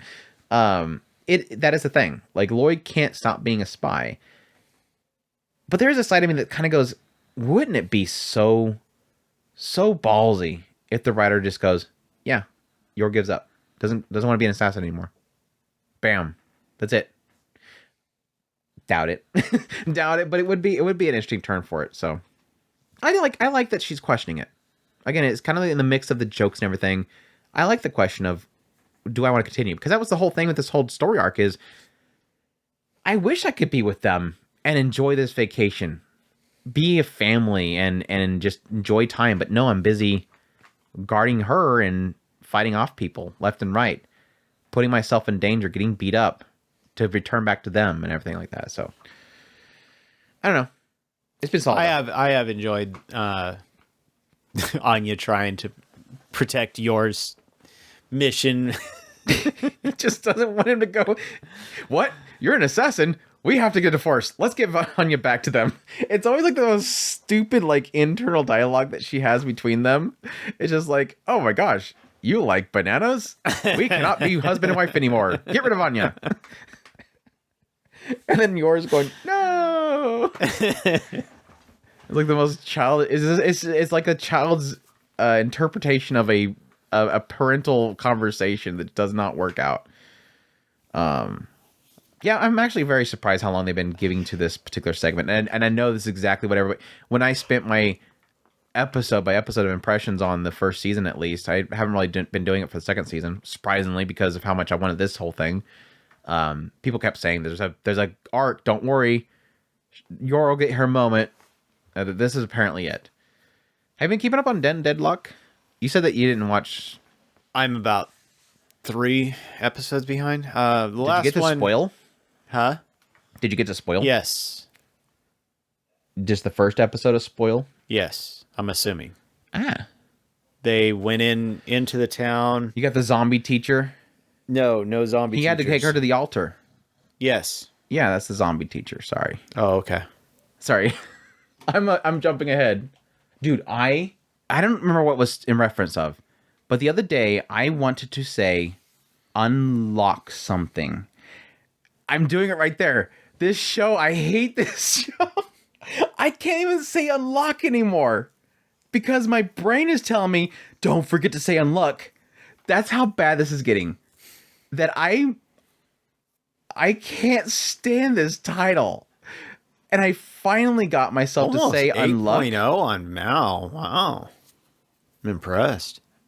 I forced myself not to say unluck or unlock anymore, and now I'm broke on saying unlock. See, I hate it. Everything burns. No, I have to admit, like, I have been thoroughly enjoying this show, and I think a majority of that reason is because I like the chemistry between Fuko and Andy. I think is fantastic. But I think David Productions doing just an incredible job. It's just a fun show to watch.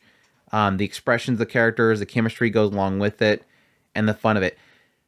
My question right now is, now granted this recent episode did sort of pivot the thing with the spoil.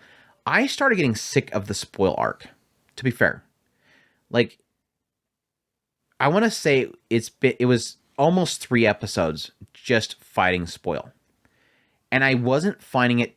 There was a mixture in there explaining concepts and how to figure out candidates and whatnot of these abilities, and how to figure out how they work.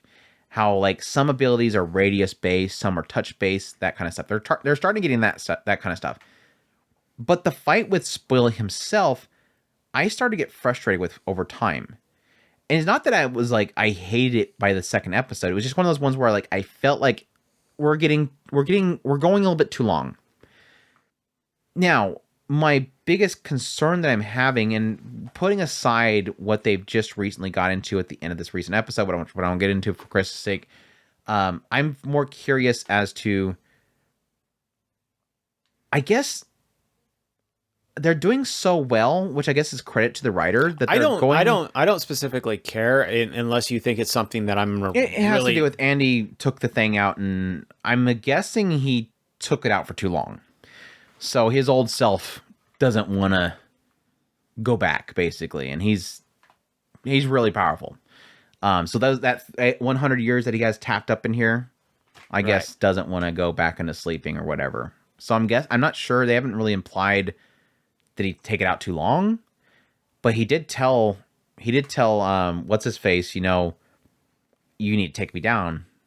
If I guess they didn't say what the conversation was, but he implied to, God dang, I forget his name. Shin. He told Shin to basically, take care of me when I come back or whatever, because I'm probably I'm gonna need somebody to take me down.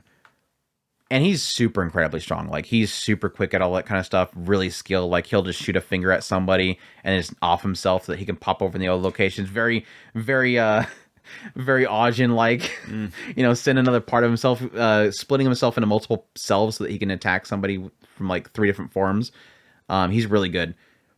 But no, my whole point was that the spoil thing was concerning me for a bit, but they did well enough to kind of transition right into that whole thing.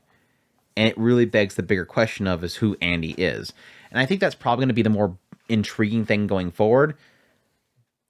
But it's interesting that despite the fact that my earlier thoughts of what would actually be the hook for me, which was this whole prophecy thing, the quests that they have to handle, otherwise it curses the world itself, I thought that was going to be the hook.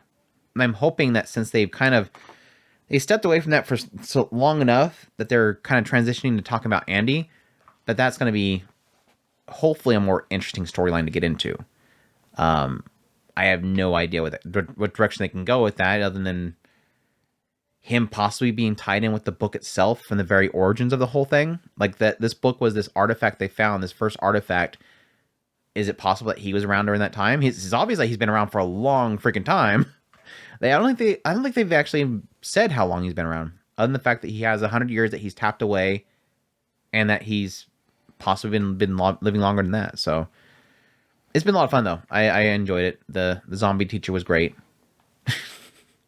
At some point, they're like, we got to send a bunch of exploding zombies at this spoil, and so she's sitting there like just clapping all these zombies' hands, and they're running by, and they're running up to the spoil monster and hugging it and blowing up. That was great. That was really great. I like that. So he just because he walked her across the aisle, for some reason he won over all the zombies, and they all just started following his orders, even though the zombies are created by Spoil. I guess he can't control them, so he just literally leads them in an army against the Spoil. It was great. It's just it's a load of fun. Gosh, I just find it to be a load of fun, and I guess it's got enough underneath there with the intrigue around the apocalypse with Andy's past, the system they've kind of put into play with apocalypse and the different abilities, that I'm hoping all that stuff is like meaty enough. But it's kind of one of those things, like, I think I felt like within the first 3 episodes, I'm like, this could have like a trash story, and I think I'll still enjoy it just because the chemistry's that good. Yeah. Like, it's being carried by the chemistry. So Exactly. And that's literally what I would say is I don't care if it has an in-depth think about it type story. It floats heavy, well enough with its charisma. the only thing I hate about the show so far, they killed off Aoyuki. I know, right? That sucked, dude. That sucked. And then they try to do it again with the teacher, the zombie teacher. I'm like, stop being sad. Be happy. Grab Fuko again or something. Make Fuko angry again. Move on. Let's not kill off Aoyuki. God, I can't remember the last time I had a show where Aoyuki died. That sucks. Let me see. Let's see. When was the last time that Aoyuki died? Wasn't she Clementine? Yeah, but that's way back there. Yeah, dude. That's way back there. Gracefield's a goddess. She can't die. Oh, there you go. Norie.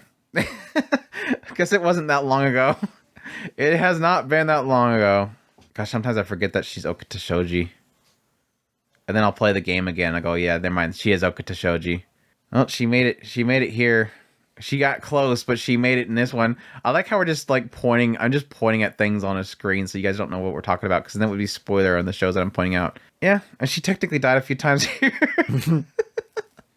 Technically died a few times there. Again, another one that I forget that she was that until I look at it. Anyways, yeah.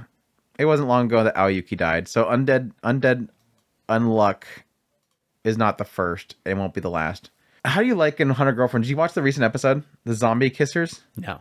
You haven't watched that episode? It's so good. I think it's easily the funniest episode. I prioritized a couple of other shows. 100 Girlfriends who really, really, really, really, really love you. So I was getting the full title so that people can avoid spoilers. So what's your thoughts on it so far? Who's your favorite? I think I asked you during our first impression, but who's your favorite now since we've gotten the introduction of Kusuri? It's still Bookworm Girl. Oh, she's a guy. Mm-hmm. I was thinking you were talking about Nano because she's technically like the learned one. But I guess they're both technically bookworms. It's just Shizuka really, really loves that one book. Sorry, really, really, really, really, really loves that one book. No, mine's Kanane still. I think I definitely Kusuri shook things up quite a bit, but Kanane definitely number 1. Shizuka number 2, very close.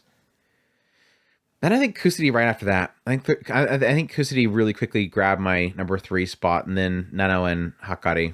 I mean, I like Nano. Kusuri is adorable. But Nano ponytail specifically, by the way. I don't like the straight down hair look of her. I love the ponytail look. My gosh. She's gorgeous with the ponytail. I wish she'd ponytail more. Hey, Nano, you should ponytail more. But no, I said it in my video impressions on it, and I'll say it again. Not Kusuri, it has been absolute chaos, and it's kind of one of those things where I'm curious how much the writer's going to play off of that, because Kusuri literally breaks things. And now granted, she did this whole thing with the zombie kissers, obviously as a part of her story, which her story is that she causes so much problems that people left her. But there is a side of me that's wondering, like, how often are they going to play her card? Because literally every time she brings out a potion, it breaks things. It's bringing a science fiction element into the story. I mean, it's technically science, but the things that it does is kind of outside the realms of reality. Like, technically her de-aging herself or unaging herself or melting off clothes on the outside of you because it makes you sweat cotton dissolving liquids or something. Or creating animal ears. on Shizuka, which I completely support. But she's chaos. She's absolute chaos, and I hope that fits in well.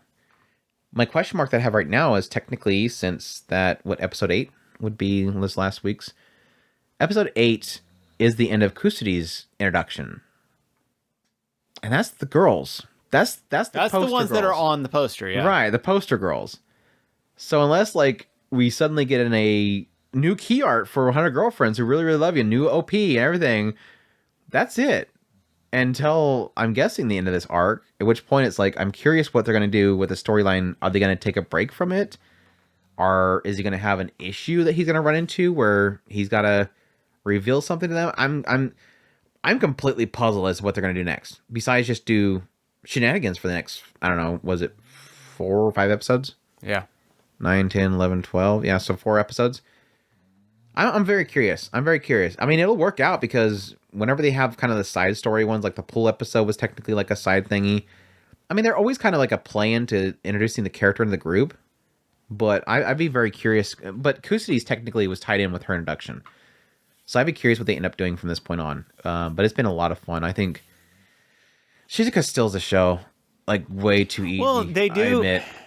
Like this recent episode that Chris hasn't seen yet. Like they still need to. He hangs her up on the clothesline and she just sits there going choo, choo. It's so cute. Oh, I love it. They do still need to figure out. I mean, I don't see it as the type of show that's really going to play off of the darkness of the downside of these of not accepting. So I can't see him actually doing And it's so that. funny because I keep waiting for it. Like, I'm like, is Nano going to be the one because she thinks it's illogical? Is it going to be Kusudi because he doesn't realize it's actually her, even though she's shrunk down? He's looking for the tall, beautiful lady, and it's always her smaller, so he never knows it's her. But I don't think it's going to go the realm as it. Probably the worst I could probably see it being is kind of like what you're saying, where it's not actually going to be death, like absolute death, but just you will lead to death. And that could be a thing where he does have one where he can't win them over, or he possibly doesn't know, or something like that. Something creates this divide between the two of them, and then they get hit by a car, and they end up in a hospital for a while, and then they recover, and then love happens, or you could visit them in the hospital, whatever. And that's kind of that rude awakening of like, crap, I got to make sure this happens. Yeah. But yeah, I don't need it to go that direction, but the writer's been really good at, despite the fact that this the etchy, goofy shenanigans, it still does plenty enough to make it impactful. Like even with this recent episode, him going to Kusuri and saying, no, I don't want you to give that up. You love this and keep doing this. And if you cause problems, I'll fix it. With Shizuka, I know you have problems with speaking. I'm not going to make you speak. Here's a way of speaking. Like he's a good dude. Like even with I'm sorry, I'm gonna keep talking about this recent episode, but I can't help it. Shizuka's like running, and then she falls over, and I love how it cuts over like a fraction of a second to Rentaro. Because when you're watching it as a fan of Shizuka, and you see her and she's chasing after him, going, kiss you know, choo, choo, choo. She's chasing after her. She wants to get that kiss. The moment she plops on that ground and slams her head in the ground, us as viewers and lovers of Shizuka go, oh girl, what happened? What does Rentaro do? Shizuka just immediately darts to her, and I love how they show that, because it immediately it shows her plop down, and then the moment the camera cuts to him, like they over dramatize his face just turning around and just panic mode in his face, and he's just hauling butt back to her, despite the fact that she's a kissing zombie. Shizuka, you got hurt. He like puts caution aside. I need to protect this girl, and it's like the entire episode's like that, because it shows her at the very beginning she falls over, and Hakari, zombie Hakari, stops, turns to her, picks her back up, helps her back up, and then goes back to chasing after him. And then later on, they're chasing him, and Shizuka's falling behind. And so I forget. I think it was Nano. Zombie Nano reaches back and grabs her and was helping pull her faster. It's like these girls love Shizuka. They all take care of her. She must be protected. It's such a great show. I love it. The animation's been bonkers. Hakari's mine of what the potion would do to her. That was a special cut. The butt just shoots out of that skirt. Chest just shoots out the front. That was great. That was something special. That was something really special. But I think my favorite part so far by far was probably Shizuka being stranded on being left. I gave Rento a bunch of credit for the fact that he turns back to go back to zombies, Shizuka. But how could he have let her just float off alone? She said she couldn't swim. Well, she said she wasn't prepared for marine battle, which means that she can't swim. Like that's the only thing that she can find. There's massive volumes of books that she finds responses to everything in, but the closest things she can find in that book series about I can't swim is I'm not ready for marine battle. But she says that, and he lets her float off. That poor girl's just like, I'm stuck in a cycle of fate that I cannot get out of, or something like that. What are you doing? I'm stuck in a fate. And he just lets her go. And then eventually she's like, Teskate, help me. And then eventually she ends up stranded. I was surprised she didn't get like I bawled my eyes there out with her. I bawled my eyes out. I was so torn apart. And again, great Rentaro moment that he has like super heightened Shizuka hearing. Yeah. That even though she says, hi, he hears it immediately and knows exactly where she had like a sonar or something like that. That was so good. I love it. I think it's, God, it's been a super surprise for me. I think the surprise more so is that I don't think we still yet have an episode count. There's theories it might be a 2-core. Deeper theories that it's probably going to split core. But there's at least hope that it could be 2 total cores. Whether it's sequential or split is the massive question mark, but I'd be for either. Just hopefully it doesn't take too long for the second core to come out. But let's see if it's still not listed. Still unknown. That's crazy. 8 episodes in and we still don't know the episode count. That usually does mean it's a split core. It usually doesn't mean that this is a... Typically, whenever you don't have an episode count by the 8th episode, it usually pushes against the idea of it being a single core. Because by now they should know, they'll have the Blu-rays out, the episode count's listed, they're good to go. What this usually means is, rarely does it mean that it's going to go for 2 cores, because they would have announced it already. Yeah, we're going for 2 total cores, sequential cores. Usually when it's this late, they haven't announced the episode count yet. It typically means that there will be a second core, but it will be later. It'll be a split core. So we'll get these episodes. It'll go all the way to the end of December. And then possibly spring or summer, it'll come back. So I'm hoping that. 100 Girlfriends Who Really, Really, Really, Really Love You, Part 2 of Season 1. Hopefully spring kind of thing. So who knows? Hopefully we'll get a couple more girls that just weren't on the package for some reason. Weren't on the package. Say that they weren't on the key art or something. I don't even think they've listed any new characters. I don't think so. Yeah. Well, they haven't listed them because they haven't shown up yet. Oh, that's right. I forgot. He can get with the teacher. God, no. I'm glad that didn't become a I'm not going to say anything. It pops up here and there, but it's not a thing. It's like skitters around on the wall. Yeah. It's fine. It's not that bad. I agree. It's not that bad. I'm getting frustrated with 16-bit. Have you been watching that 16-bit Sensation? No. Yeah, I've been getting frustrated with that one because it keeps jumping around. I was talking on my live stream last week. I was like, because we're doing my best of girls tier list. And I'm like, it's one of those shows where you give me I was super hot on the show early on. Right. First 2 episodes, kind of hot, goes back in time. She gets to make the game that she's always beloved to make, the Bishoujo games that she always loved. And then she came back to the present time again. And it's been downhill since then. I literally think they should have left back there. She should have went back in time one time, made her game, enjoy it, all that kind of stuff, deal with the issues they run into. But what it kind of turned into is from her going back and discovering the thing that she loves so much and being able to do it, basically seek her dream.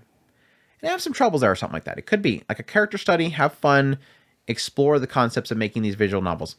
What it turned into instead was because she jumps around in time so much, it ends up becoming a story about the industry and advancing technology, and it's so lifeless now. Like, it legit robbed itself of its heart. And I'm like, I know this is it's based off a manga, but the original manga is not this. This is a original based off the manga. Because I think from what some people told me, and I think that was what we seen in the original, because we read a synopsis for the preview, and I'm like, okay, that's not what the PV looks like. Like, the PV and our synopsis were completely different. The synopsis just basically said some girl was working at a computer shop, and in the back they had an aero game making company, and she starts working for that.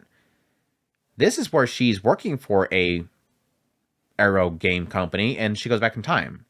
So I don't even think there's even time travel in the manga. So I'm actually like more interested in actually checking out what the manga is about, because as much as I love Konoha, I don't care about any of the characters because I don't spend enough time with them because we're too busy talking about the advancing in technology and now they're using Windows. It's just like you robbed all the heart that you had in the first 2 episodes. Like, the first 2 episodes were such a love letter and had so much heart and joy in there that I was loving. Berserk of Gluttony. I'm 1 episode behind. I just seen this girl. I just seen Edis. And she does not look like she's going to be Edis that I know. It's not my Edis. Hashtag Berserk of Gluttony. Hashtag not my Edis. She just looks like I'm going to kill Roxy. Which that technically could be Edis. But that's a different show that's robbed into this show because this show loves to rip off everything, including Mine is in the show right here. Besides Mine being so great, like, I loved Mine when she was introduced. She's a lot of fun. I'm glad she's finally in the show. I don't really care about anything else. I like it. I kind of wish it would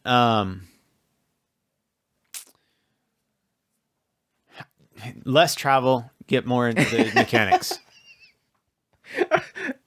Other than the fact that Mine was with him the whole time, yes, the travel was definitely a shockingly large chunk of the show so far. Is the fact that he just randomly shows up to some place and ends up running into some crazy the guy from ReZero for somehow was ripped off as well, because we can't have a single character in the show seem like a unique looking character.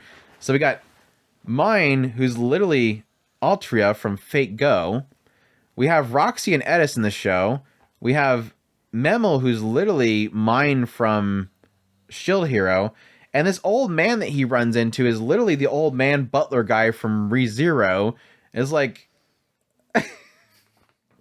it can't be coincidence that all this stuff seems very familiar to other stuff. I'm sorry. At some point you go, we're trying too hard to copy stuff here. I'm sorry. You it's too on the nose. You so far on my nose, I can't see out my eyeballs. Come on. But yeah. But no, I really want to dig into the mechanics, and unfortunately, I'm afraid that the numbers are going to get too overpowered before we ever get into the actual mechanics. The numbers are getting too much. The numbers are getting a little absurd. They got absurd so quick. Like, I think it was at one point that it seemed like it got absurd. I think it was those mobs that he ran into when he was protecting the winery or whatever. But dang, for sure, when they ran into that big, the moth thing? Mine's sister, or whatever she was, like somebody that Mine knew from the past, one of the other gluttonies. Mm-hmm.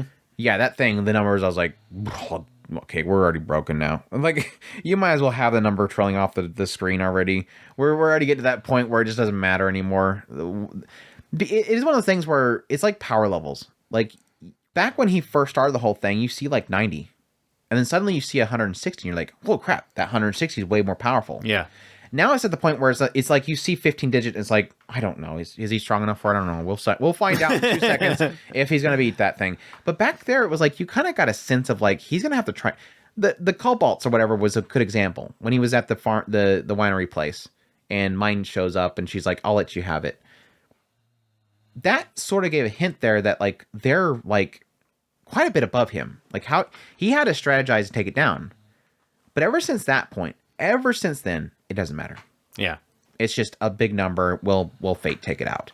So there's like that struggle, and that's probably a product of going from light novel to anime. Maybe it makes more sense in maybe in the light novel they show, here's my current stats. This is what I'm looking at. Who knows? But it just doesn't matter anymore. Yeah, the numbers, and that's my biggest frustration. I want the mechanics. The mechanics are really, it's they're right now they're kind of just dabbling around here and there. I mean, I'm hoping that they were talking about going into lust in the next episode. Like I said, I haven't watched it yet, but I really like the kind of they discovered immortality, by the way. That does not surprise me. They're like, we figured out, like, okay, so apparently they're still doing the immortality thing. I don't know. Okay. I know that they were talking about the Philosopher's Stone, so it wouldn't surprise me. She's like, you discovered it. I don't remember what she said. But I was like, okay, that's right. You guys still exist, apparently. And apparently you probably sent Edis, which, yeah, I would probably assume is Lust, to go after Roxy. And it's one of those things, it's like... Does that mean Edis is going to try to bang Roxy if she's Lust? Or she's going to use something on Fate to mess him up to love her? Maybe. It would be a lot more fun to have mine go at it. So yeah, I don't know. Find out that mine's Lust. I don't know. Maybe she could transfer it to mine.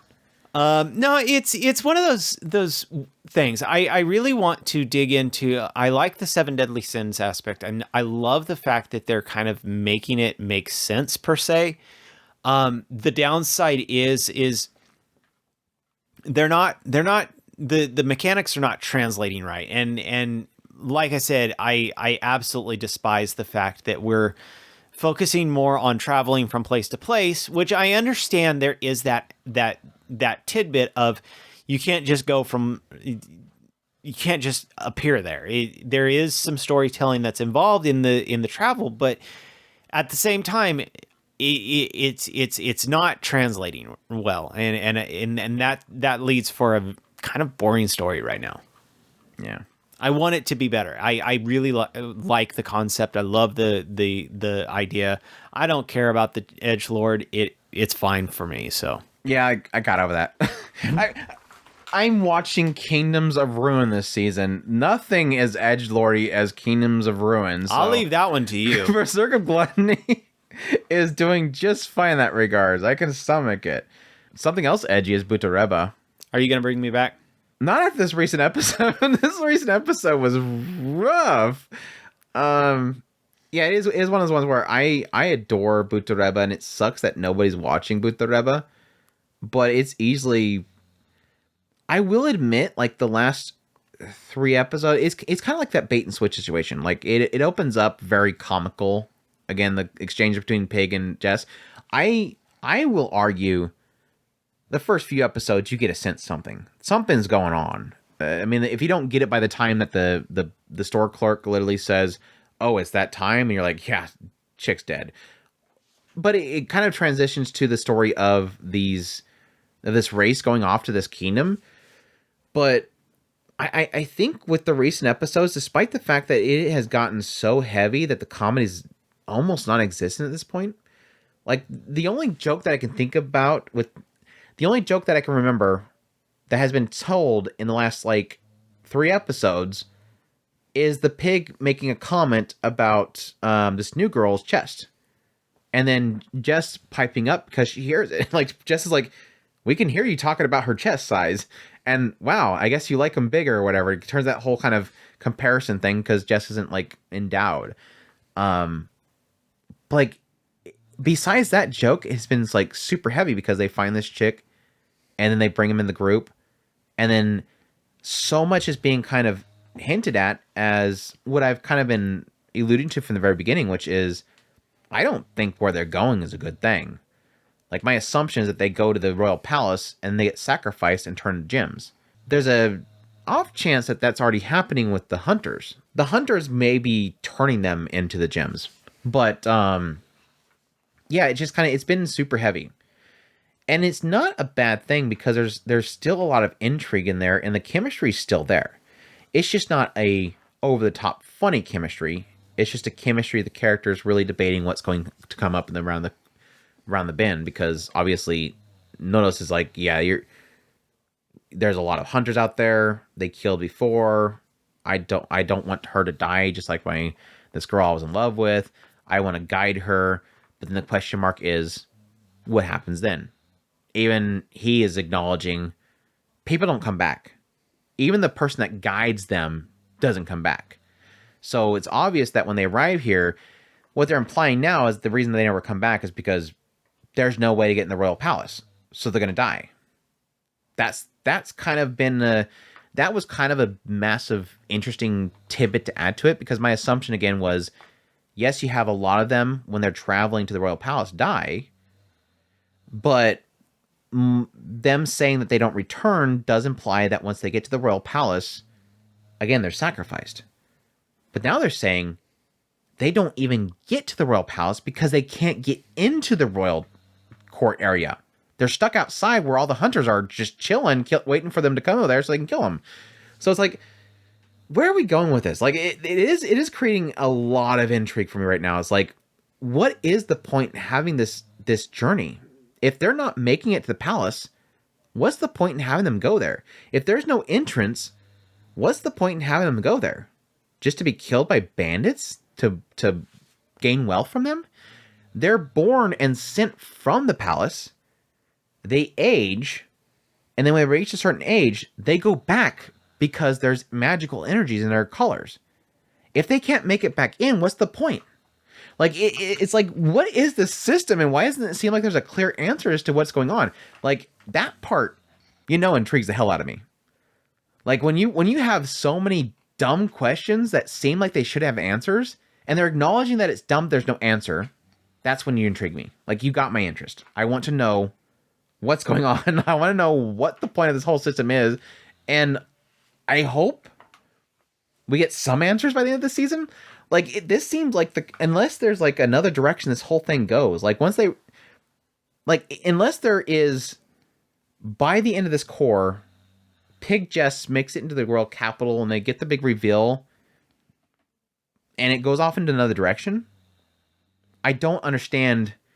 I don't trust that we're going to get the answers that I want by the end of the core, because it seems like this is the punchline, and I don't know that they're going to get that punchline before it ends, but it could. But yeah, I'm at the point now where I'm like, I'm super intrigued by so much in this story, but I'm so afraid none of it's going to get answered. I don't know. I have a feeling that none of this is going to get answered. I don't know if it's been licensed over here, the light novel. I don't think so. I don't think I've I bet heard this of would be a it. great light novel. I mean, what typically is light novels that gets lost with anime? They get Inner dialogue stuck in their head, yeah. And this legit is nothing but his head, and they're doing a good job of it. I mean, he's constantly blabbing on. But I bet this is a fantastic light novel. I just have a feeling of it. I don't know what's the ratings on it. But yeah, like I admitted to Chris, there is something to be said that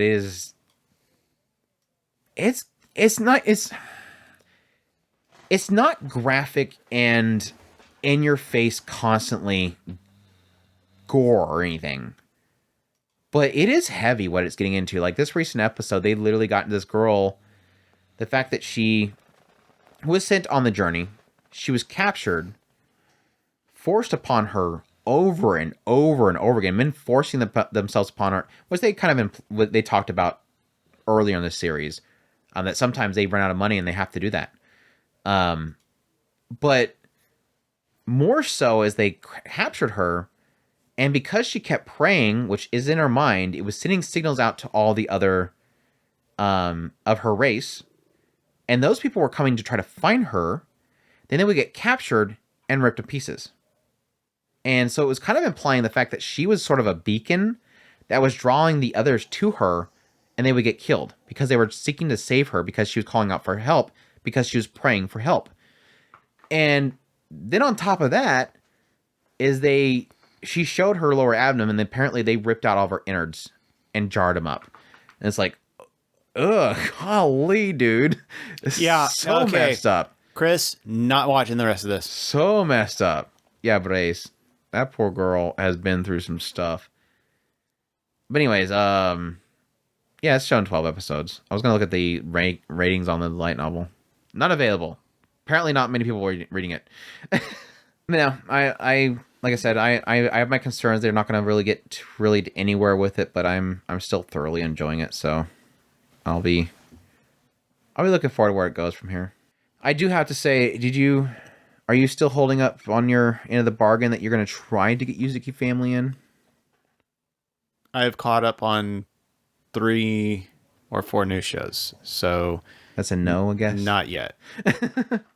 The recent episode, which was technically like a 2-episode arc of Uta, which is the friend of Minato, randomly having some boy ask her out on a date, and then her going on the date with him, and him basically losing a friend because she's, again, staying with him all the time and not hanging out with Minato. And it turned into a whole thing of getting into their backstory and how they used to hate each other. And it was because she hated her mom because she felt her mom took her away from her dad, when in fact it was because her dad was sleeping with other women. And then it kind of turns this whole thing where Minato really badly wants to get her back, and they're trying to push him to just ask her to be your girlfriend, and then she'll never have to go off with another boy and be their boyfriend or their girlfriend. And it was just, it kind of all kind of wrapped up and really nicely. The heartbreaking part of it was the fact that the guy that was going out with her basically said, stop being you should be more feminine. Like, stop being you, kind of thing. And it was sweet because he's kind of sitting there waiting for her and just wanting her to be her. So it was like a super awe moment at the end of it. It was super sweet.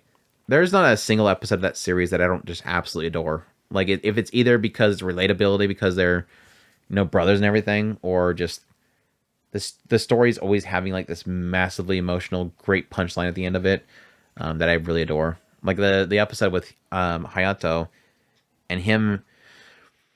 This is how raw this show is. Hayato, which is the eldest, the whole story is that he told everybody, no, I will take care of my brothers. I don't want them separated. It's that whole story of taking upon himself to keep them together. Otherwise, this one goes to this person, this one goes to this person, they all get separated. He chooses to get a job and everything and work super hard to keep them together. Yet, you still have an episode where Hayato is invited to his school reunion. He goes to his school reunion and he's with everybody, and he's seeing how everybody's like talking about their jobs and their families and their fun they're having, and they're all just having a lot of fun. And they turn to him and they go, "Oh yeah, what are you doing?" And he admits that, yeah, I'm taking care of my brothers, because they think that he's actually got children. He's like, "Yeah, I was taking care of yada yada." And they're like, "Oh, you have a kid?" "No, it's my brother. I've been taking care of my brothers because my parents passed away." Man, that must be really tough. And then he goes on to blab on about how it's tough and how it's this, I have to do this, and I have to do this, and I have to do this. And everybody is sort of like, whoa, yeah, sounds tough. And they all kind of scurry away. Because he's kind of like boring dude. Like, wow, yeah, you're really invested in that kind of stuff. And he suddenly becomes uninteresting. The raw part of it, and this is where I mad respect for the writer, is he starts to question himself. Like, he ends up running into the mother of Uta, and she takes him out to drinks, obviously seeing that he's not looking too good. And he says, the thing I hate the most is that he has the thoughts that they're a burden. He hates that he thinks my brothers are a burden, that I would be better off without them, that I could have fun like everybody else does, but because I'm taking care of them, I have no life. I have no fun. And I hate that I think that. Yeah. And she literally turns to him and says, I think that same thing. That's normal. As a mother, I think the same exact thing. And that's okay. Because in the end, you still realize that you still have all these other moments that you love being with them. Yep. These great moments that you have with them. And I'm like, God dang, that's like a super like bold thing to really say, because a writer doing that with Hayato, like if I am Hayato's writer, I would be afraid to make that moment for his character, because yes, that for that brief moment you go, man, that's mean. So they're burning him. It's one of those. But the way that they wrap it back into it with him being with Saki and her pointing that out, like, that's because you're a mom. Like, even I can admit that in these brief moments where we had to take care of, like, my father, it's like, yeah, there's times where I said, I don't like that I have to worry about that. But that doesn't mean that I don't want him to be around. It's just, yes, it's reality. It still sucks. Yeah. Like, there's nothing getting around the fact that it still sucks. But you deal with it, and you have those great moments from it. So it was a great moment. God, the show just, it hits. Like, it sucks that this show is getting no attention. I mean, it's like Butareba. Yuzuki family is easily like the most but again, slice of life. Like, the answer is slice of life. Nobody watches slice of life. And so it's going to be unnoticed, even though it's like literally one of the best shows of the season. I don't think really anything else has much that I want to dive into. I don't want to talk about Kingdom. As much as I want to say that Kings of Ruin is like a pile of trash fire, that they had like an idol moment here recently, an idol dance routine by the next queen. I'm like, what are we even doing with this show anymore? I don't understand, but it is what it is. Why do I have two different Rain Protocol groups? Because I didn't title it right, and I thought I needed to make a new one. That's what happened. I mean, you got KamiErabi is kind of weird. You want to talk about how weird that show is? Sure. How far are you in that show? Did you drop it? They had the pigtail girl just walked off with the two other people, and that's the last episode I've seen. I think I'm like 3 episodes behind. Oh, okay. Does it get weirder? Did you see Meat Slicer Cleaver's girl's backstory? No. Oh, God. That was so twisted. This show is weird, Andrew. I still can't get over the fact that he found out that the idol girl was actually a dude. Guy. He's still on board with it. And he's like, get back to singing. I'm like, you just found out that your favorite idol is not your favorite idol, but basically a doppelganger, some random fan that just turned into her. And your response is to take bullets from him, and say, keep dancing?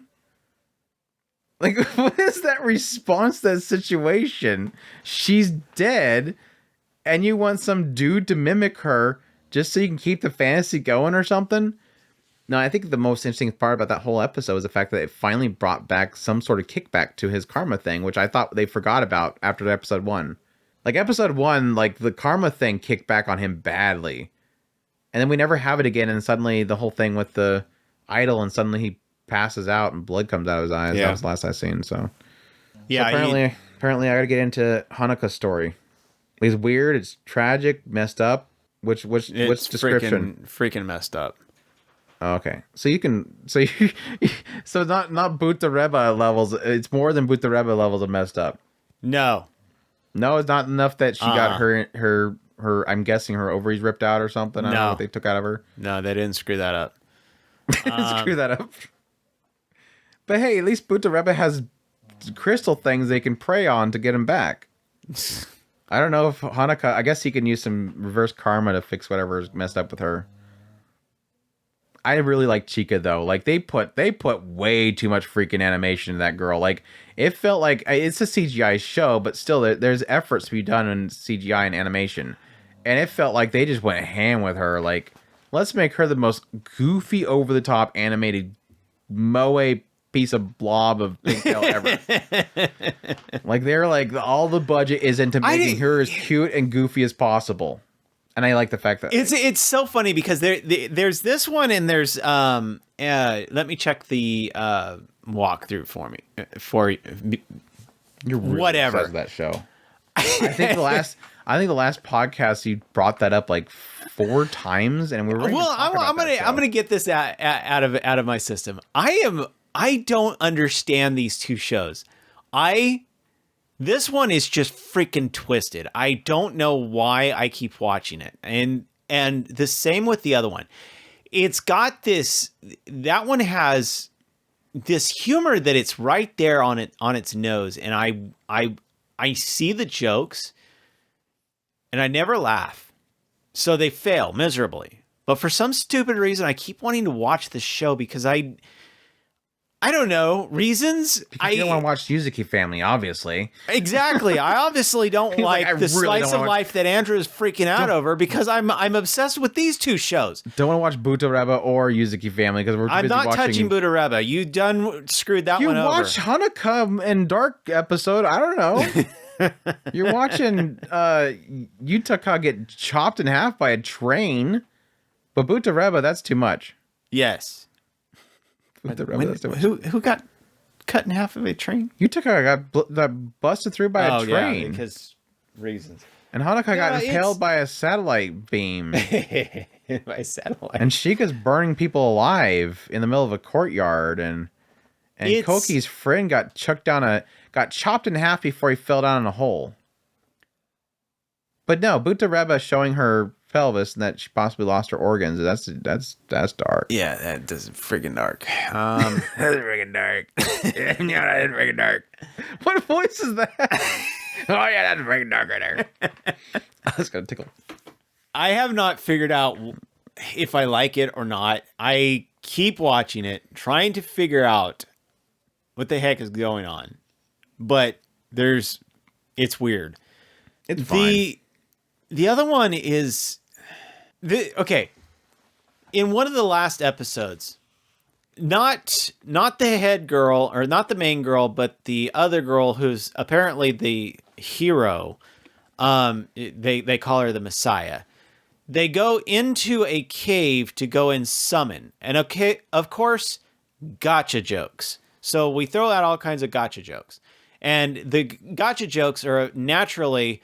You know how you go and gotcha, you get a whole bunch of garbage that you don't want that is absolutely useless. And so the garbage junk that they get in this one is horse manure. And she gets 10 horse manures in her tin pool. But then she does, of course, she naturally does it again because the gotcha gods are eventually going to go in your favor, right? So she does it again and she gets a gold horse manure.